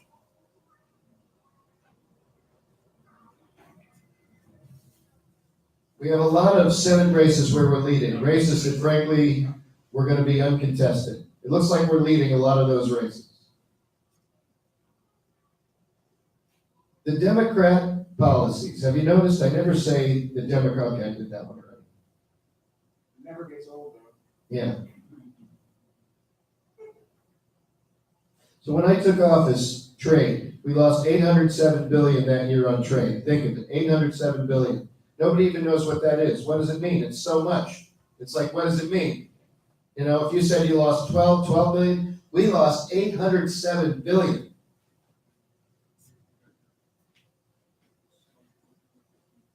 And because Israel has been a great ally, we've done a lot for them, but they've done a lot for us. And in the Middle East, it's nice to have somebody that you can rely on. So what happens is we end up getting 68 votes. So we went from 2 to 68 because we said, hey, you're not going to get, or maybe you're not going to get it, or we're watching. You have to watch. And amazing how that changes the vote. Isn't it amazing?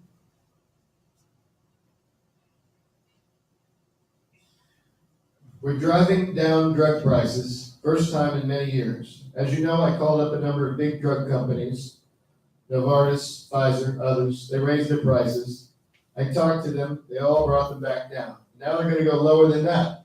We're getting our prices for drugs way down. Lots of different things we're doing. A little bit of controversy. I wouldn't say the drug companies will love me in the end, but our prescription drugs are coming down. Everybody sees it. It's happening fast.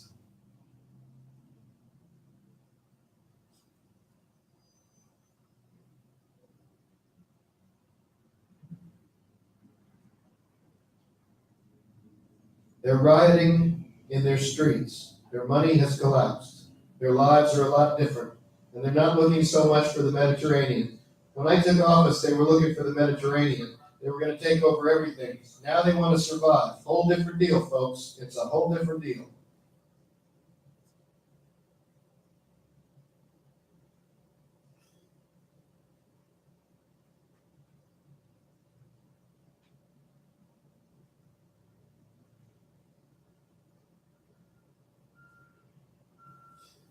We have 32,000 soldiers over there in South Korea that they don't pay for. Figure that one.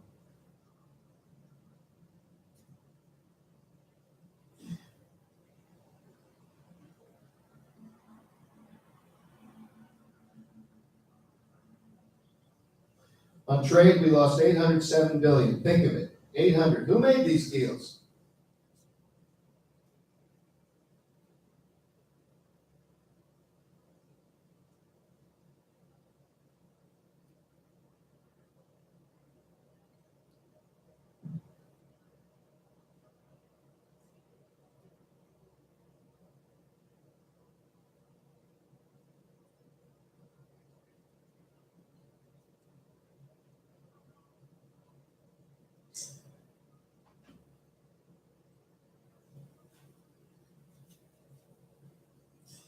Tammy Baldwin, and this is a bad time for being in favor of open borders, but that's what she's in favor of. She wants open borders. She wants people to pour into our country. Can't do that. Can't do that, Wisconsin. You know, many presidents don't get a chance to put a Supreme Court justice on. Here we are, less than 2 years, we put 2 of them on. I said, Judge, I'm going to choose you for the United States Supreme Court. Now, Judge, this is going to go so fast, so easy. You're so perfect. You don't have a thing wrong. You're the best student, #1 in his class all over the place. You're the best. A great intellect, great scholar. Your family, your beautiful wife, your beautiful daughters, everyone is so perfect. This is going to go so easy, so fast.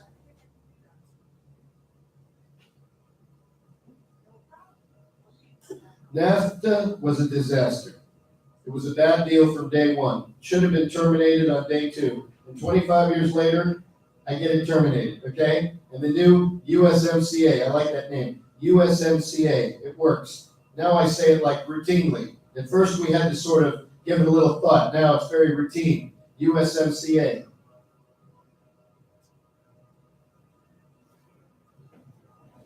Passed a massive tax cut for working families. We will soon follow it up with another 10% tax cut for the middle class. That's all for the middle class. That's on top of the tax cut we got for the middle class and for business. It's going to be great.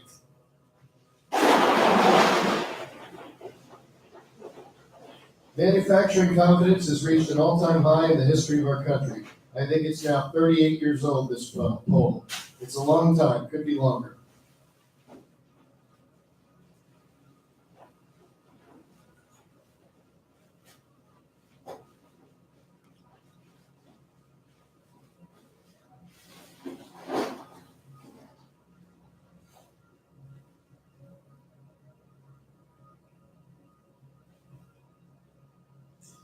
We have achieved record funding for the military. Record by a lot. 700 billion last year and 1,716 billion this year.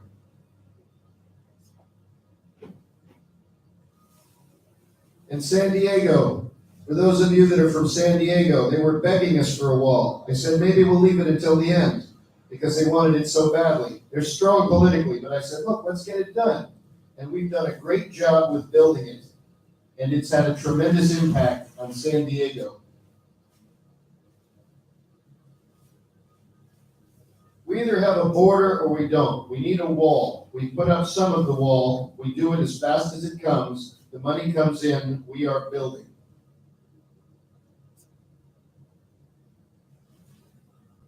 You know, when I was growing up, we had vocational schools. Today you have community college. I'm trying to say, well, a community college, what do they teach? English and Latin, and what are they teaching? The old days, we had vocational schools, and we've gotten rid of vocational schools, and we've replaced them with community colleges. We need vocational schools. It's great money. I mean, did you see a recent study came out? They earn more money than a lot of the white-collar people that go out and they work behind a desk. They're doing better, and that's their ability, and that's what they want to do. So we have to bring back vocational schools. Use that name. I think it's a much better name.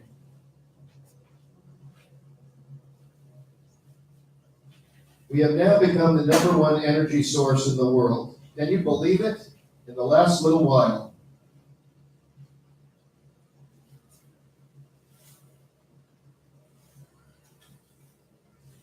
It was all dry land. And I said, you must have tremendous drought going on. This is like 3.5, 4 years ago. I said, you must have tremendous drought going on. They said, no, we have so much water, we don't know what to do with it. But they don't let the water come down to us. I know California well, and I see houses, beautiful houses. People are very proud of their house. Their lawn is brown, it's dead, it's dying, it's dead. They end up taking it out, they just have sand in front of their houses. And they have so much water, they don't know what to do with it. It's so crazy. And you're lucky, you have the climate, and you have the heat, but you have the water. Very few climates have that. Most climates like that don't have water. You do. You have so much, you don't know what to do with it. It's a disgrace.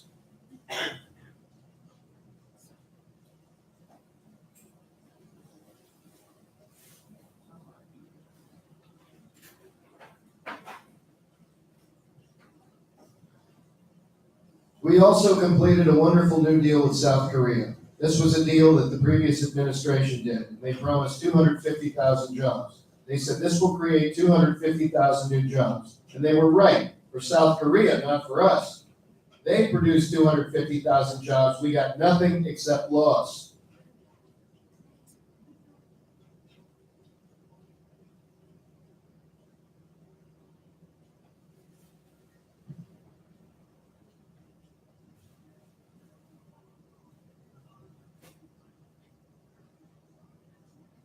Question to Mr. Trump. Mr. President, one more thing on the caravan. You had said that there were Middle Easterners? Trump responds, yeah. Question to Mr. Trump. In the caravan. Can you explain that? Are you saying there are terrorists in that caravan at this moment? Trump. Well, there could very well be. Yeah, there could very well be. Question. But do you know for sure? Trump. I have very good information. I have very good information.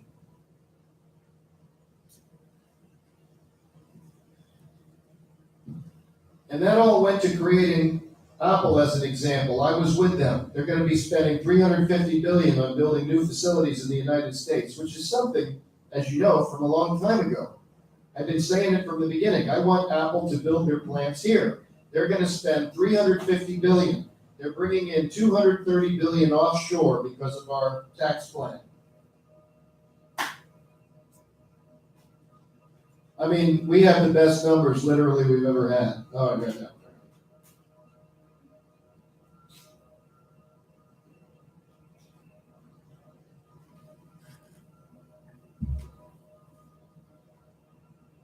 I don't like it when Germany is paying 1% of GDP for NATO and we're paying 4.3%. I don't like that. That's not fair. I did such a great job when I sold them. That's why I went to Saudi Arabia first. I went to Saudi Arabia on the basis that they would buy hundreds of billions, many billions of dollars worth of things. And the ultimate number is around 450 billion. 110 billion for military, 450 billion. I think that's over 1 million jobs. 1 million to over 1 million jobs.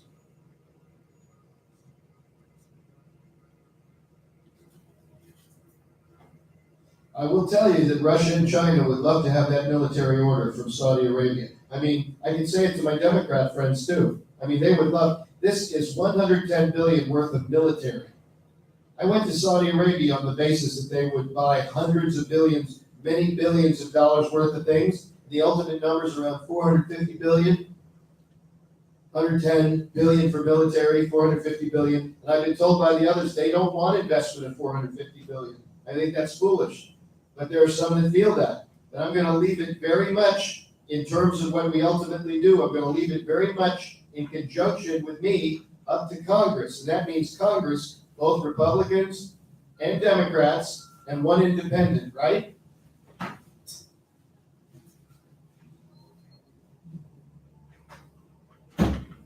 I want to see the facts first. Look, Saudi Arabia has been a really great ally. They've been one of the biggest investors, maybe the biggest investor in our country. They are doing hundreds of billions of dollars worth of investments and, so many jobs, thousands of jobs.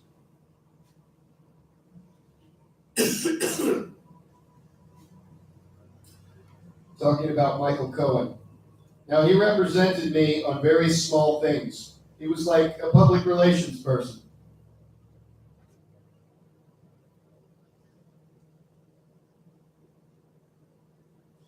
Question to Trump.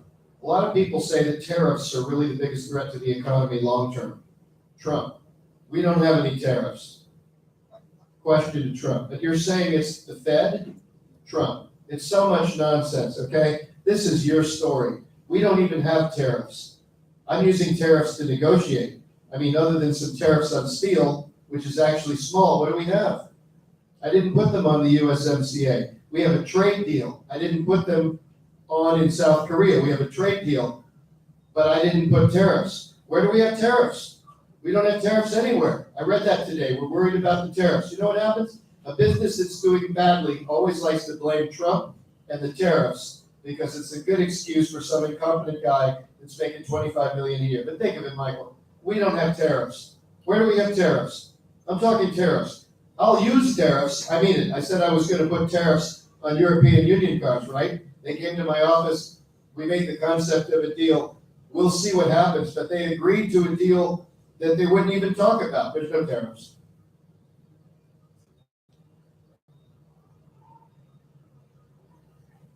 The other thing is that this Michael Cohen legal situation wasn't me. This was having to do with the taxi industry or something, but he has, and financing, but nothing to do with me. Japan wouldn't meet with Obama, and they wouldn't meet with us either. After a few months, I said, all right, that's all right. So I called them up. I said, listen, we don't have to meet with you anymore. We're just going to put tariffs on your cars coming in. They were in my office the next day. Well, I'm not happy with the deal. If they don't do the right thing, I'll put tariffs on the cars. And if they do, there won't be any tariffs. And tariffs are a great negotiating. Now, tariffs essentially ended in 1913.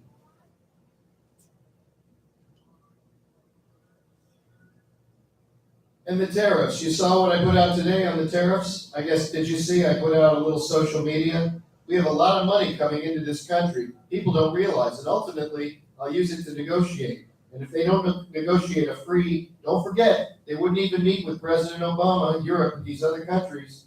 They wouldn't even meet. The European Union wouldn't even meet.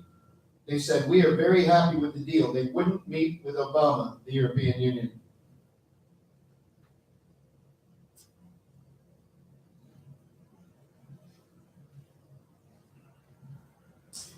Question to Donald Trump.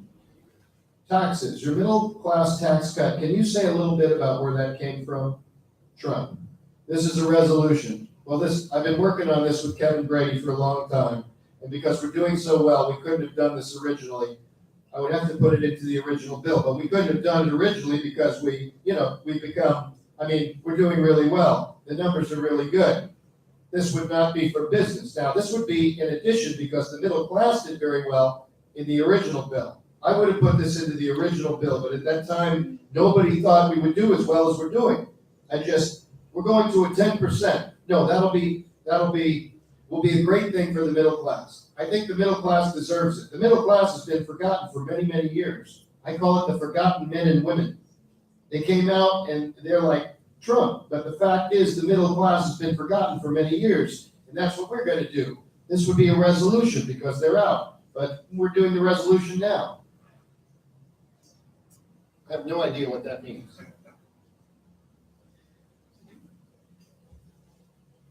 Are you speaking as Trump or Tom?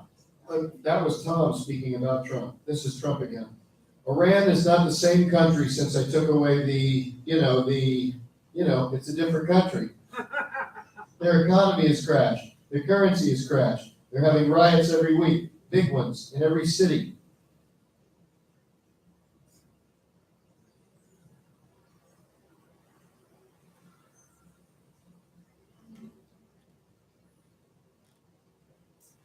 Trump. I'm going to give Congress, and you have some very interested people in Congress on both sides. You have people that do not want to lose $450 billion worth of investment, and you have others that think we should.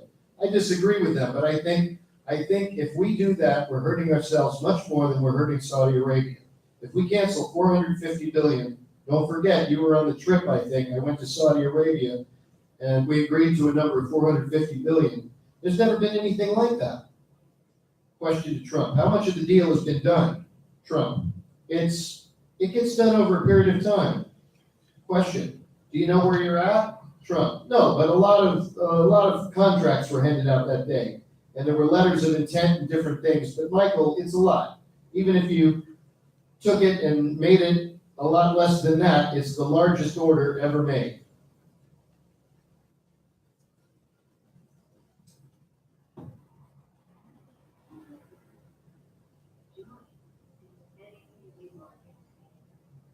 At 6:30, 7:30, 8:30, 3.5 hours so far. I want to believe the Crown Prince. I really want to believe him. They've been a good ally. They've been a tremendous investor in our military equipment and other things. They buy tremendous amounts of things from our country. It probably amounts to millions of jobs. 1 million jobs. That's a lot of jobs. So I certainly want to believe him.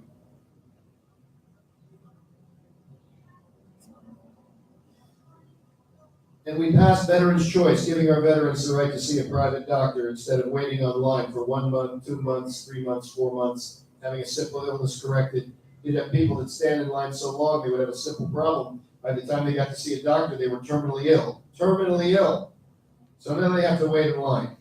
These are our great people. If our veterans have to wait in line, they go out, they see a private doctor, we pay the bill, we get them fixed up.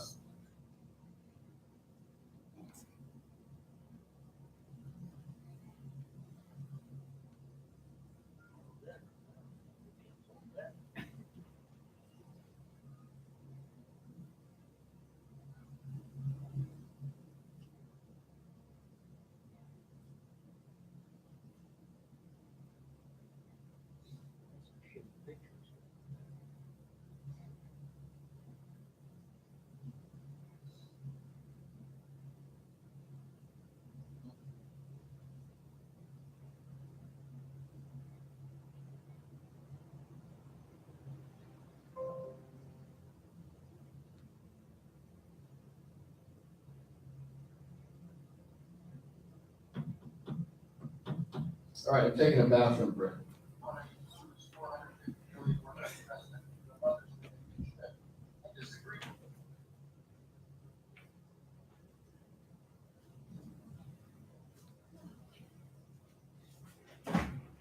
Oh, he actually got a thumbs up. I don't know. Somebody gave it a thumbs up on YouTube.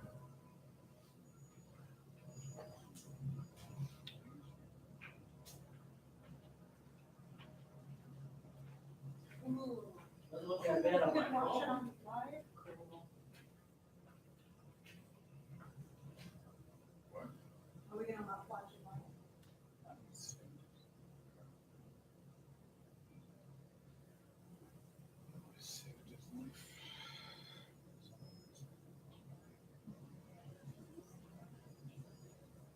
got 3 viewers on YouTube. How many? 3 viewers on YouTube. I'm gonna go pick up my card and I'll give it back. Wow. He wants to give out the Christmas present.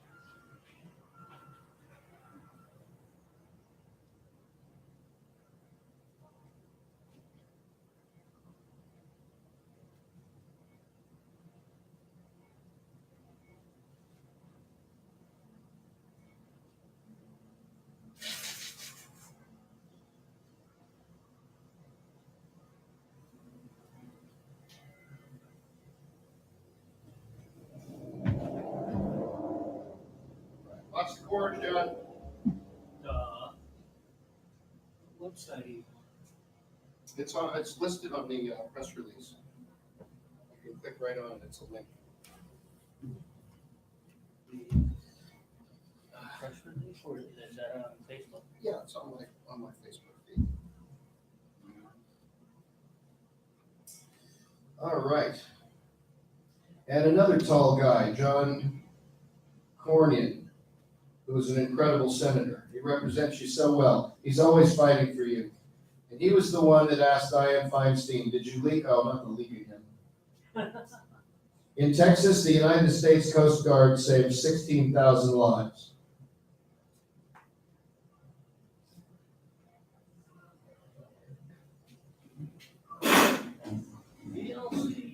And a sad thing happened last week because Elizabeth Warren was exposed as being a total fraud.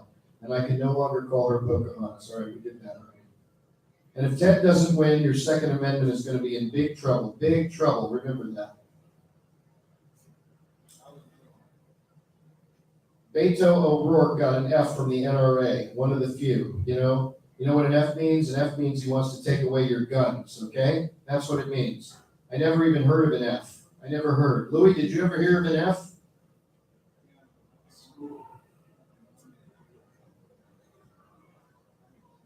With Texas leading the way, think of this one. The United States is now, this happened over the last very short period of time, the largest producer of crude oil and natural gas anywhere in the world. Thank you. That's pretty good. That's big stuff. We're the #1 energy producer in the world.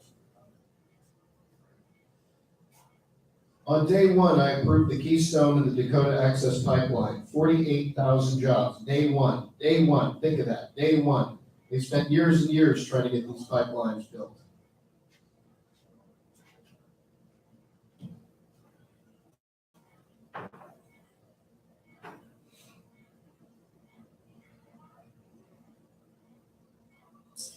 Republicans passed the biggest tax cut and reform in history with massive tax cuts for the middle class. And now we're adding 10% to those numbers.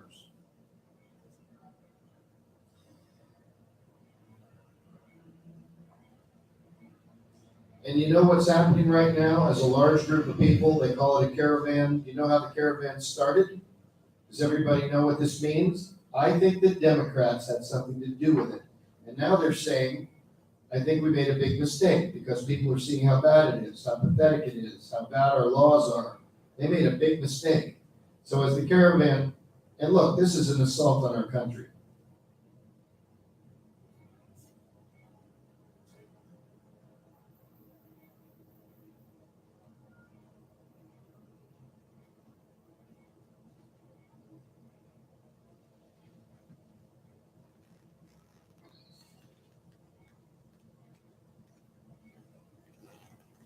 In fact, I just left Kevin Brady. By the way, how good is Kevin Brady? He's here. We're going to be putting in a 10% tax cut for middle-income families. It's going to be put in next week, 10% tax cut. Kevin Brady is working on it. We've been working on it for a few months. A 10% brand new, and that is in addition to the big tax cuts you've already gotten. But this one is for middle income. This is no business. Business is good now. They're coming back. The jobs are coming back. The plants and factories are coming back like never before. They're all coming back. This is for middle income people, all middle income people, the big tax, 10%.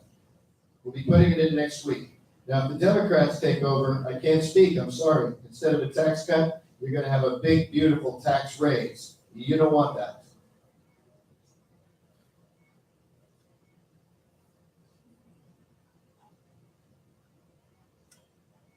Do we have a great country or what? Great country. Hello, Houston. I'm thrilled to be back. Well, you treated me very well during a certain election 2 years ago with all my friends from the Lone Star State, a special place. Thank you very much for being here. This is some record crowd. And they just told me we broke the record, but we could really break it if we could get all the people that are outside in here. We break it by 3 times. But it's true what they say, everything in Texas is just bigger, right? It's bigger. If you'd like to leave now, go ahead. Anybody wants to leave, go vote, come back, get behind about 50,000 people outside who we love, and we put big screens out for them. Let's wave to them. Wave. But I will say, you got a better location. Your location is better.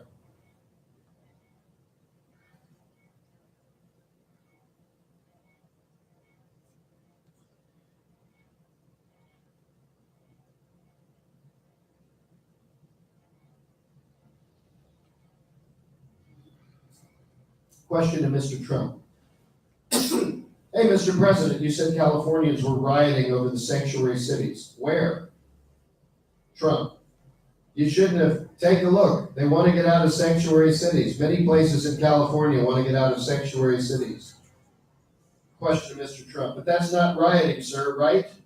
Trump. Yes, it is rioting in some cases.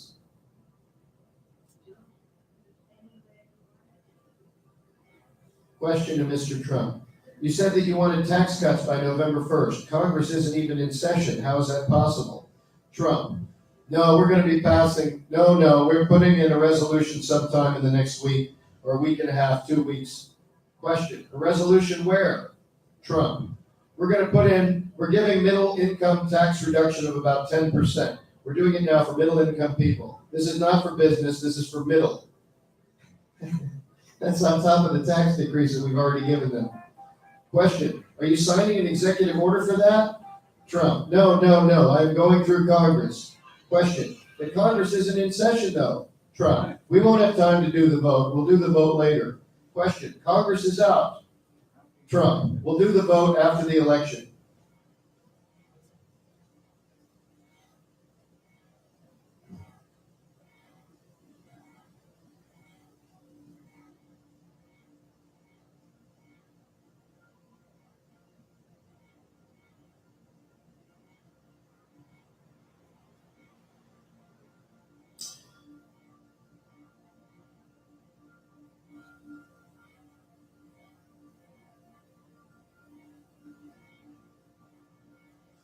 Remember, they used to say 2 years ago, he'll never get the woman's vote. I got the woman's vote. I got the women's vote.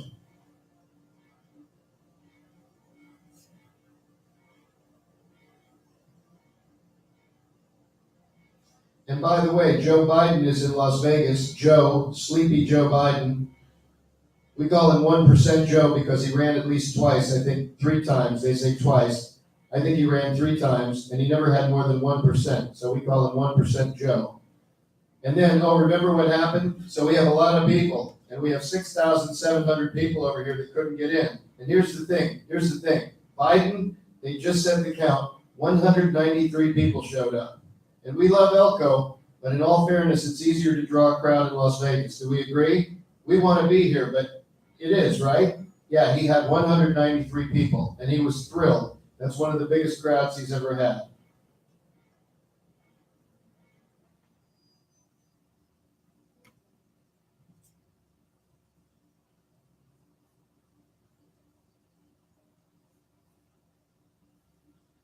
I'll just mention it one more time. November 8th.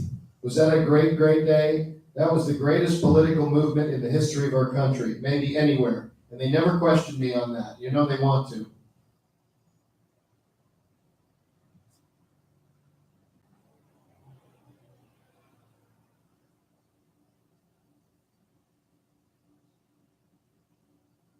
That's why Democrats want to give illegal immigrants the right to vote. I'll tell you, we'll go down fighting for that one. Can you imagine? People, the vote was always so sacred. Now you see these things where they want the right to vote. They want the right to vote. And by the way, the wall, the people who scream, so we started the wall. It's moving along. I want to build it rapidly. I can do it in a year. We did 1.6 billion. 1.6 billion, we have another 1.6 billion. Sounds like a lot of money.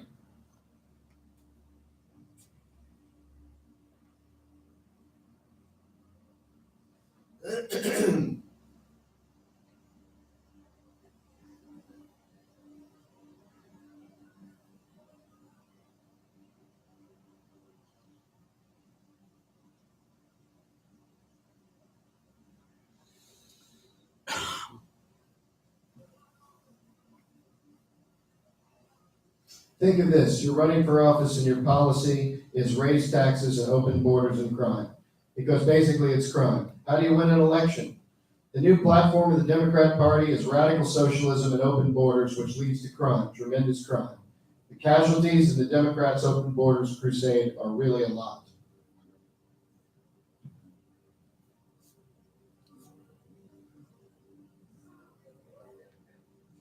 When it came to all the things we're doing, including what we're doing, we got rid of the individual mandate, which is the worst, most unpopular thing from Obamacare.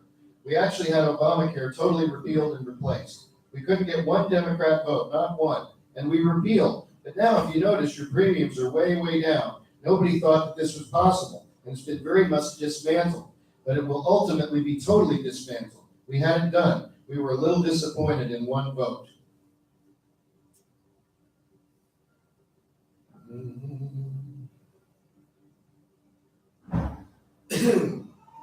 Adam Laxalt. He's doing really well.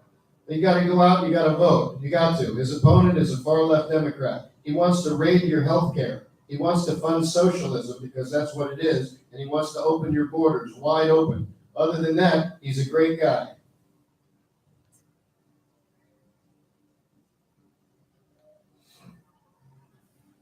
They want to open your borders, let people in illegally, and they want to pay for these people for health care, for education. They want to give them cars. They want to give them driver's licenses. I said last night, we did great. What we did was great. A great rally in Arizona last night. And I said last night, what kind of car will they supply them? Will it be a Rolls Royce?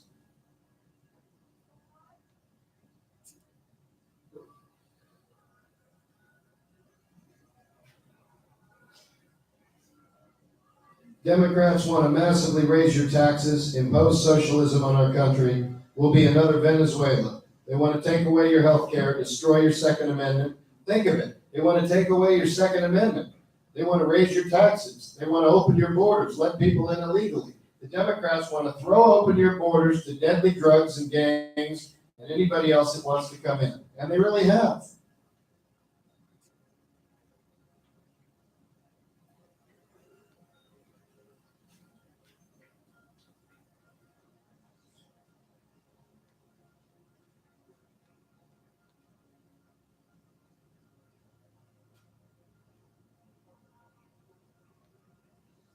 I went through the United States from the horrible one-sided Iran nuclear deal, a disaster. And you remember the day before I came into office, it looked like Iran was just going to take over the Middle East. There was no stopping them.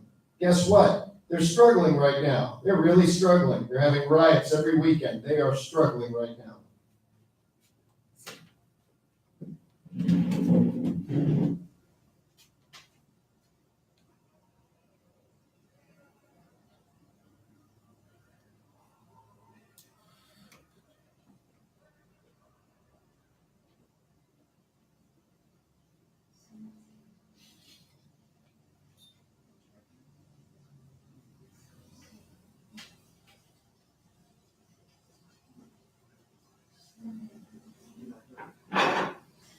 It is amazing how you can delete 33,000 emails after getting a subpoena from the United States Congress, and our Justice Department doesn't do anything about it. It's pretty amazing. Our Justice Department, headed by many people from the Obama administration.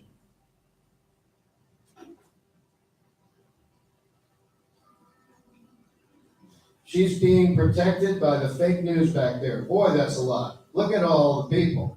It's like the Academy Awards. Look at this. That's a lot of stuff. You think this happens to the average president? No way. And every single time, I hope you're enjoying yourselves. You can turn the cameras back on them. I won't say anything bad, I promise. Now, when they think I'm ready to say something bad, all those red lights go off.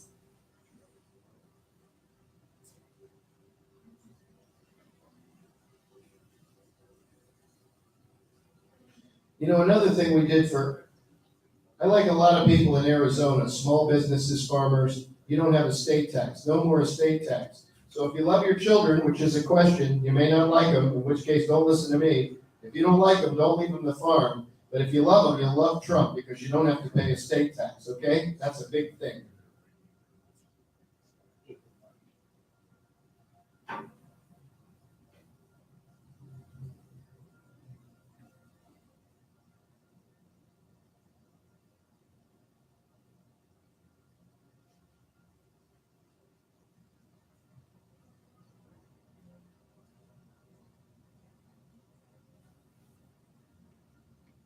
Hmm.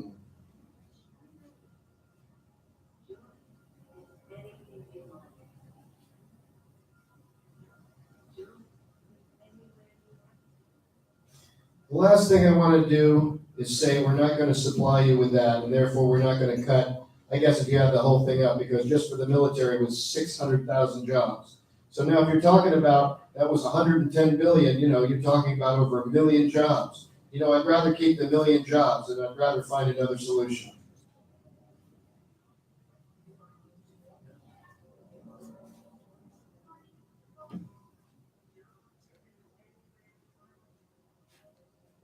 And the Democrats in 2006, they voted for a border wall. They all believed in a border wall, and they voted for it.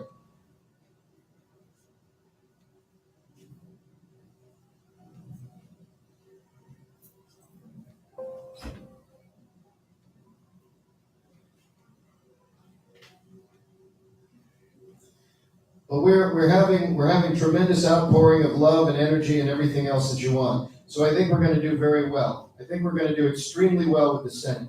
We have races that we weren't even going to contest, numerous of them, as you know, and now we're actually leading in many of those races. Those were spots, I won't use names, but these were spots that we weren't really looking to fight because we thought they wouldn't, be won. I think that Justice Kavanaugh had a big impact.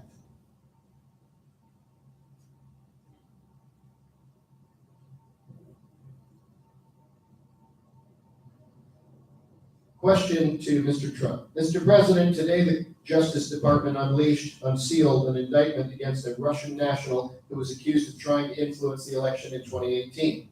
Trump, it had nothing to do with my campaign. All the hackers and all of everybody that you see, it had nothing to do with my campaign. If they're hackers, a lot of them probably like Hillary Clinton better than me. Now they do.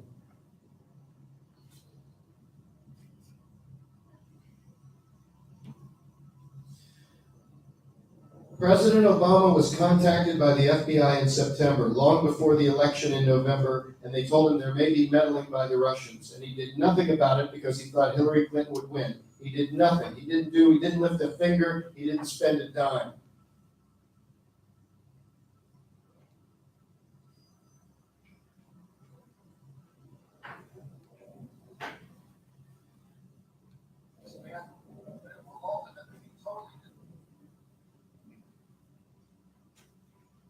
Come on.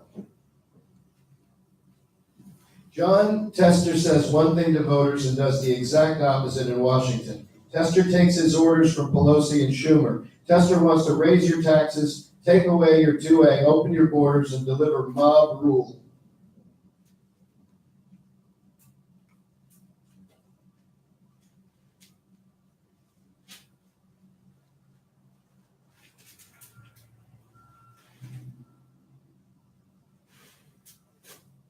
I am watching the Democratic Party lead because they want open borders and existing weak laws, assault on our country by Guatemala, Honduras, and El Salvador, whose leaders are doing little to stop this large flow of people, including many criminals from entering Mexico to U.S.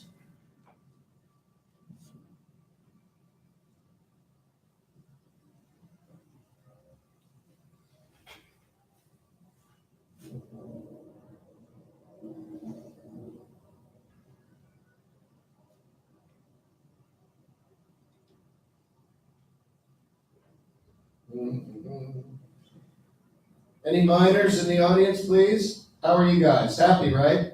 Better believe it. It's coming back. Clean coal, beautiful clean coal. And we have more of it than anybody.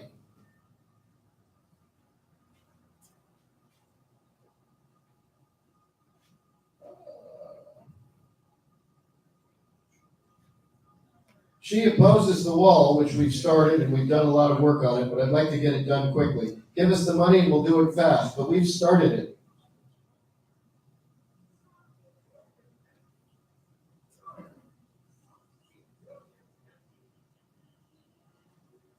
Marco Rubio, Chris Christie, Mike Huckabee, he was in there at the beginning. Remember, he got up and said, I don't know why you guys are wasting your time. Nobody's going to beat Trump. Why are you doing this? You can't beat him. In fact, you remember he said, in fact, I went out, I bought a Trump tie, and I'm dropping out after this debate. And none of you guys are going to beat Trump. And that was Mike Huckabee. That was pretty cool. That was pretty cool. It was very good for my ego.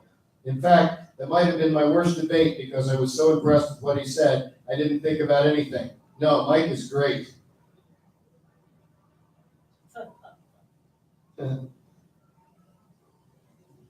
Probably not what he said at the debate. A subpoena, well, it says Mike Huckabee did not say nobody's going to beat Trump.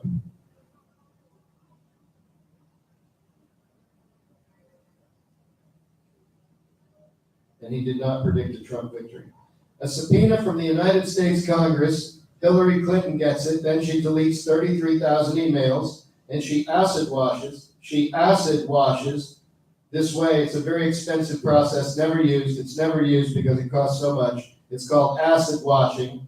It's called bleach. It's called 5 different names. But I like acid washing because that really says it. She acid washes 33,000 so nobody can ever find. But they're around someplace.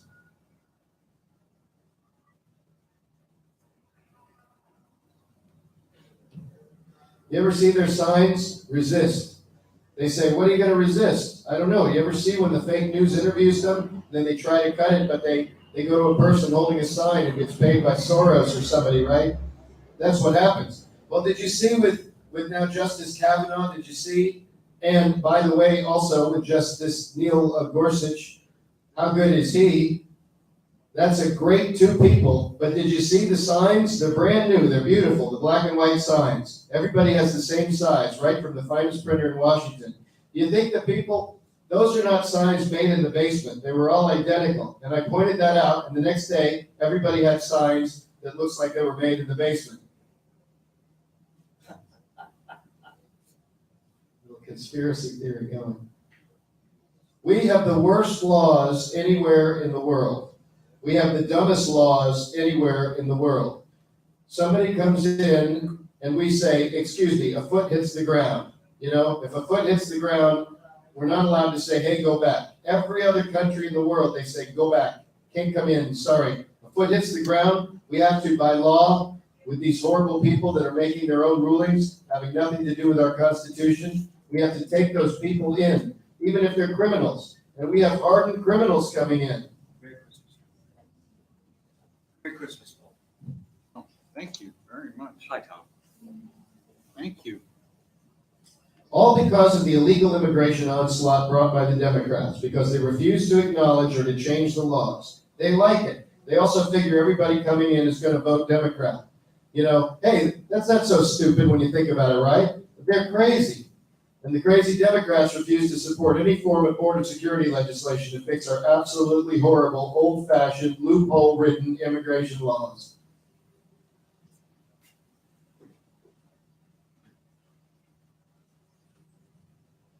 Fake news. But a lot of money has been passing to people to come up and try to get the border by election day because they think that's a negative for us.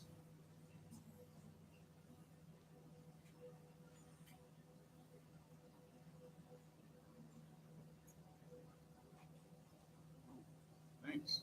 That horrible $150 billion deal we gave them, the Iran deal, the Iran nuclear deal, we pulled it.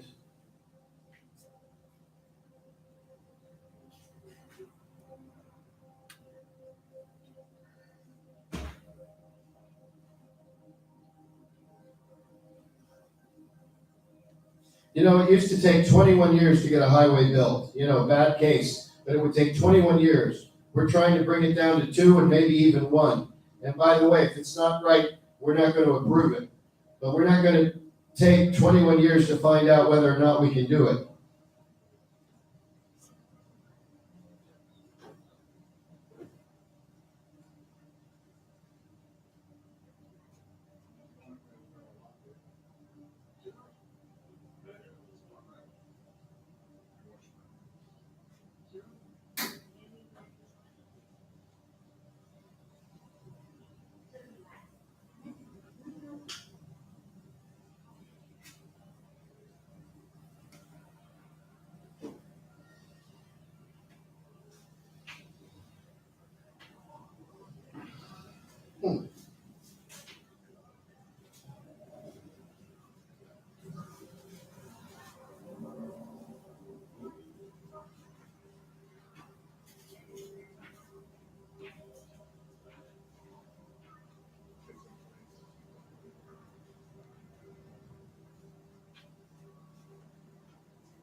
Medicare for all is a total lie.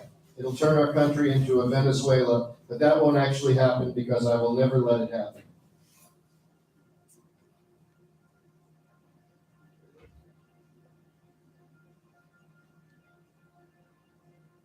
I mean, look, in terms of meddling, Obama was told in September, just prior to the election, that Russia was trying to meddle in the election. He didn't do anything about it. He didn't even say anything about it. He only brings it up after the election. That should be your investigation. Why didn't he do something about it? Here's the good news. It didn't affect one vote. But Obama was to, and everybody agrees to that, but Obama was told before the election in September by the FBI about Russia and possible Russian meddling. You know what he did? Nothing.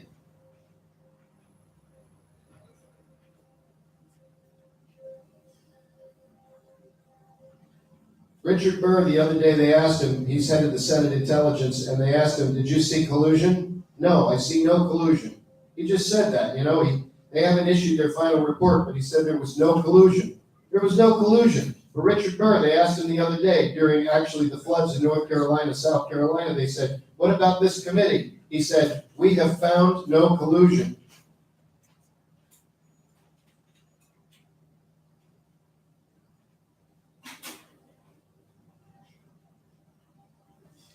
We'll see what happens with Attorney General Jeff Sessions, but I think it was a total disgrace. And by the way, my enemies, people that are on the other side, say for him to have taken the job and for him to immediately have recused himself is a disgrace. They say Trump is right about that.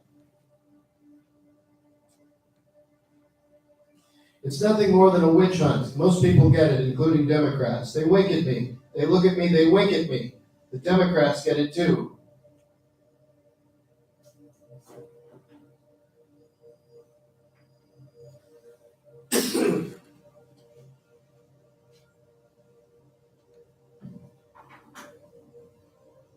You have to understand that Democrats have programs that are a total waste of money. But in order to get the military $700 billion and $716 billion, I had to do it because President Obama starved the military. He didn't give them raises. He didn't give them anything. I gave them a 10% pay increase. They haven't had it in a decade. By the way, Obama gave members of the military a pay increase every year of his 8-year tenure.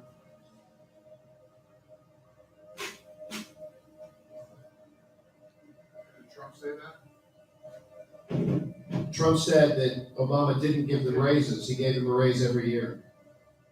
Right now, I put tariffs on $250 billion worth of products, right? Nobody's feeling that. There's no inflation or anything in this country.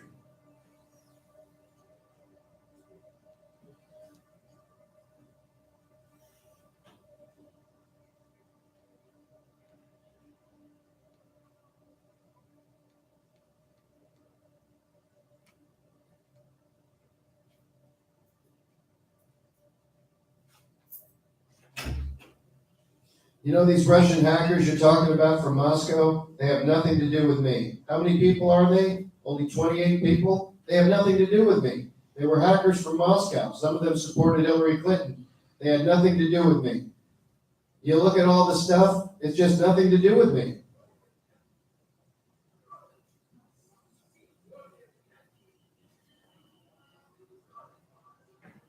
Now, President Obama had the same law. He did the same thing. And in fact, the picture of children living in cages that was taken in 2014 was a picture of President Obama's administration and the way they handled children. They had the kids living in cages. They thought it was our administration, and they used it. And then unbeknownst to them in the fake news, they found out, oh my God, this is a terrible situation.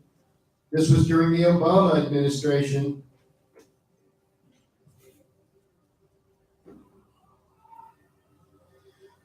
So congratulations to them, but I wish they would have left the entire answer. When people enter our country illegally, there are consequences to pay.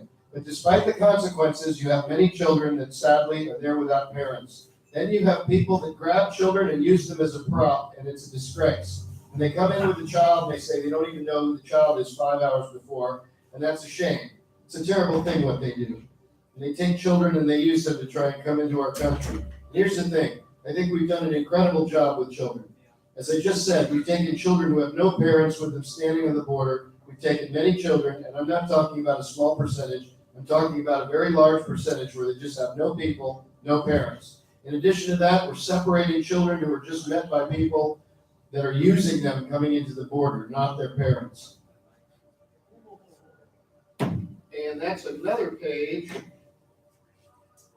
And now I'm going to take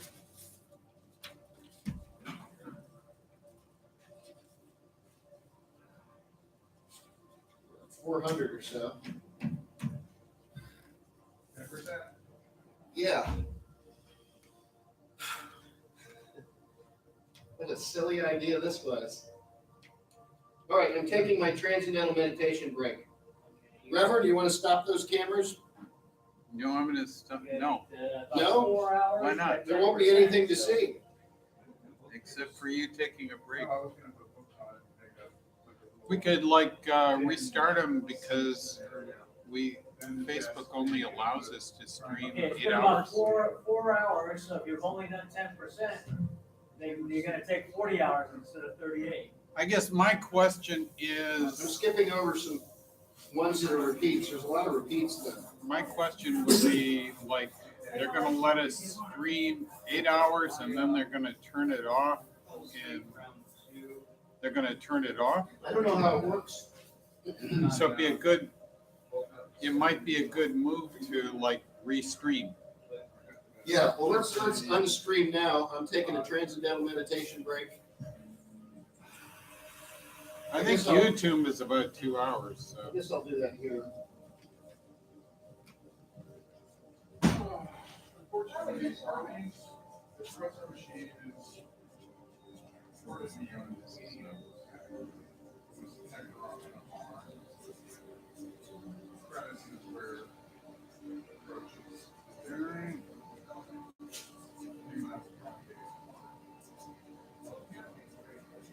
Well, it's a step up. All the difference is cappuccino,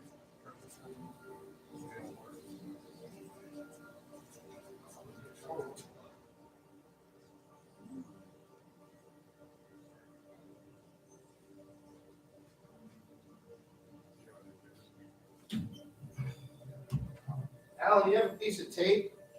What kind of tape? Just a piece of crappy tape. You mean American made too? Dr. Tape. Michael, thanks for coming in. Just stick it on the table there so you know what's going on. Something says McDonald's like Italian fruit cake.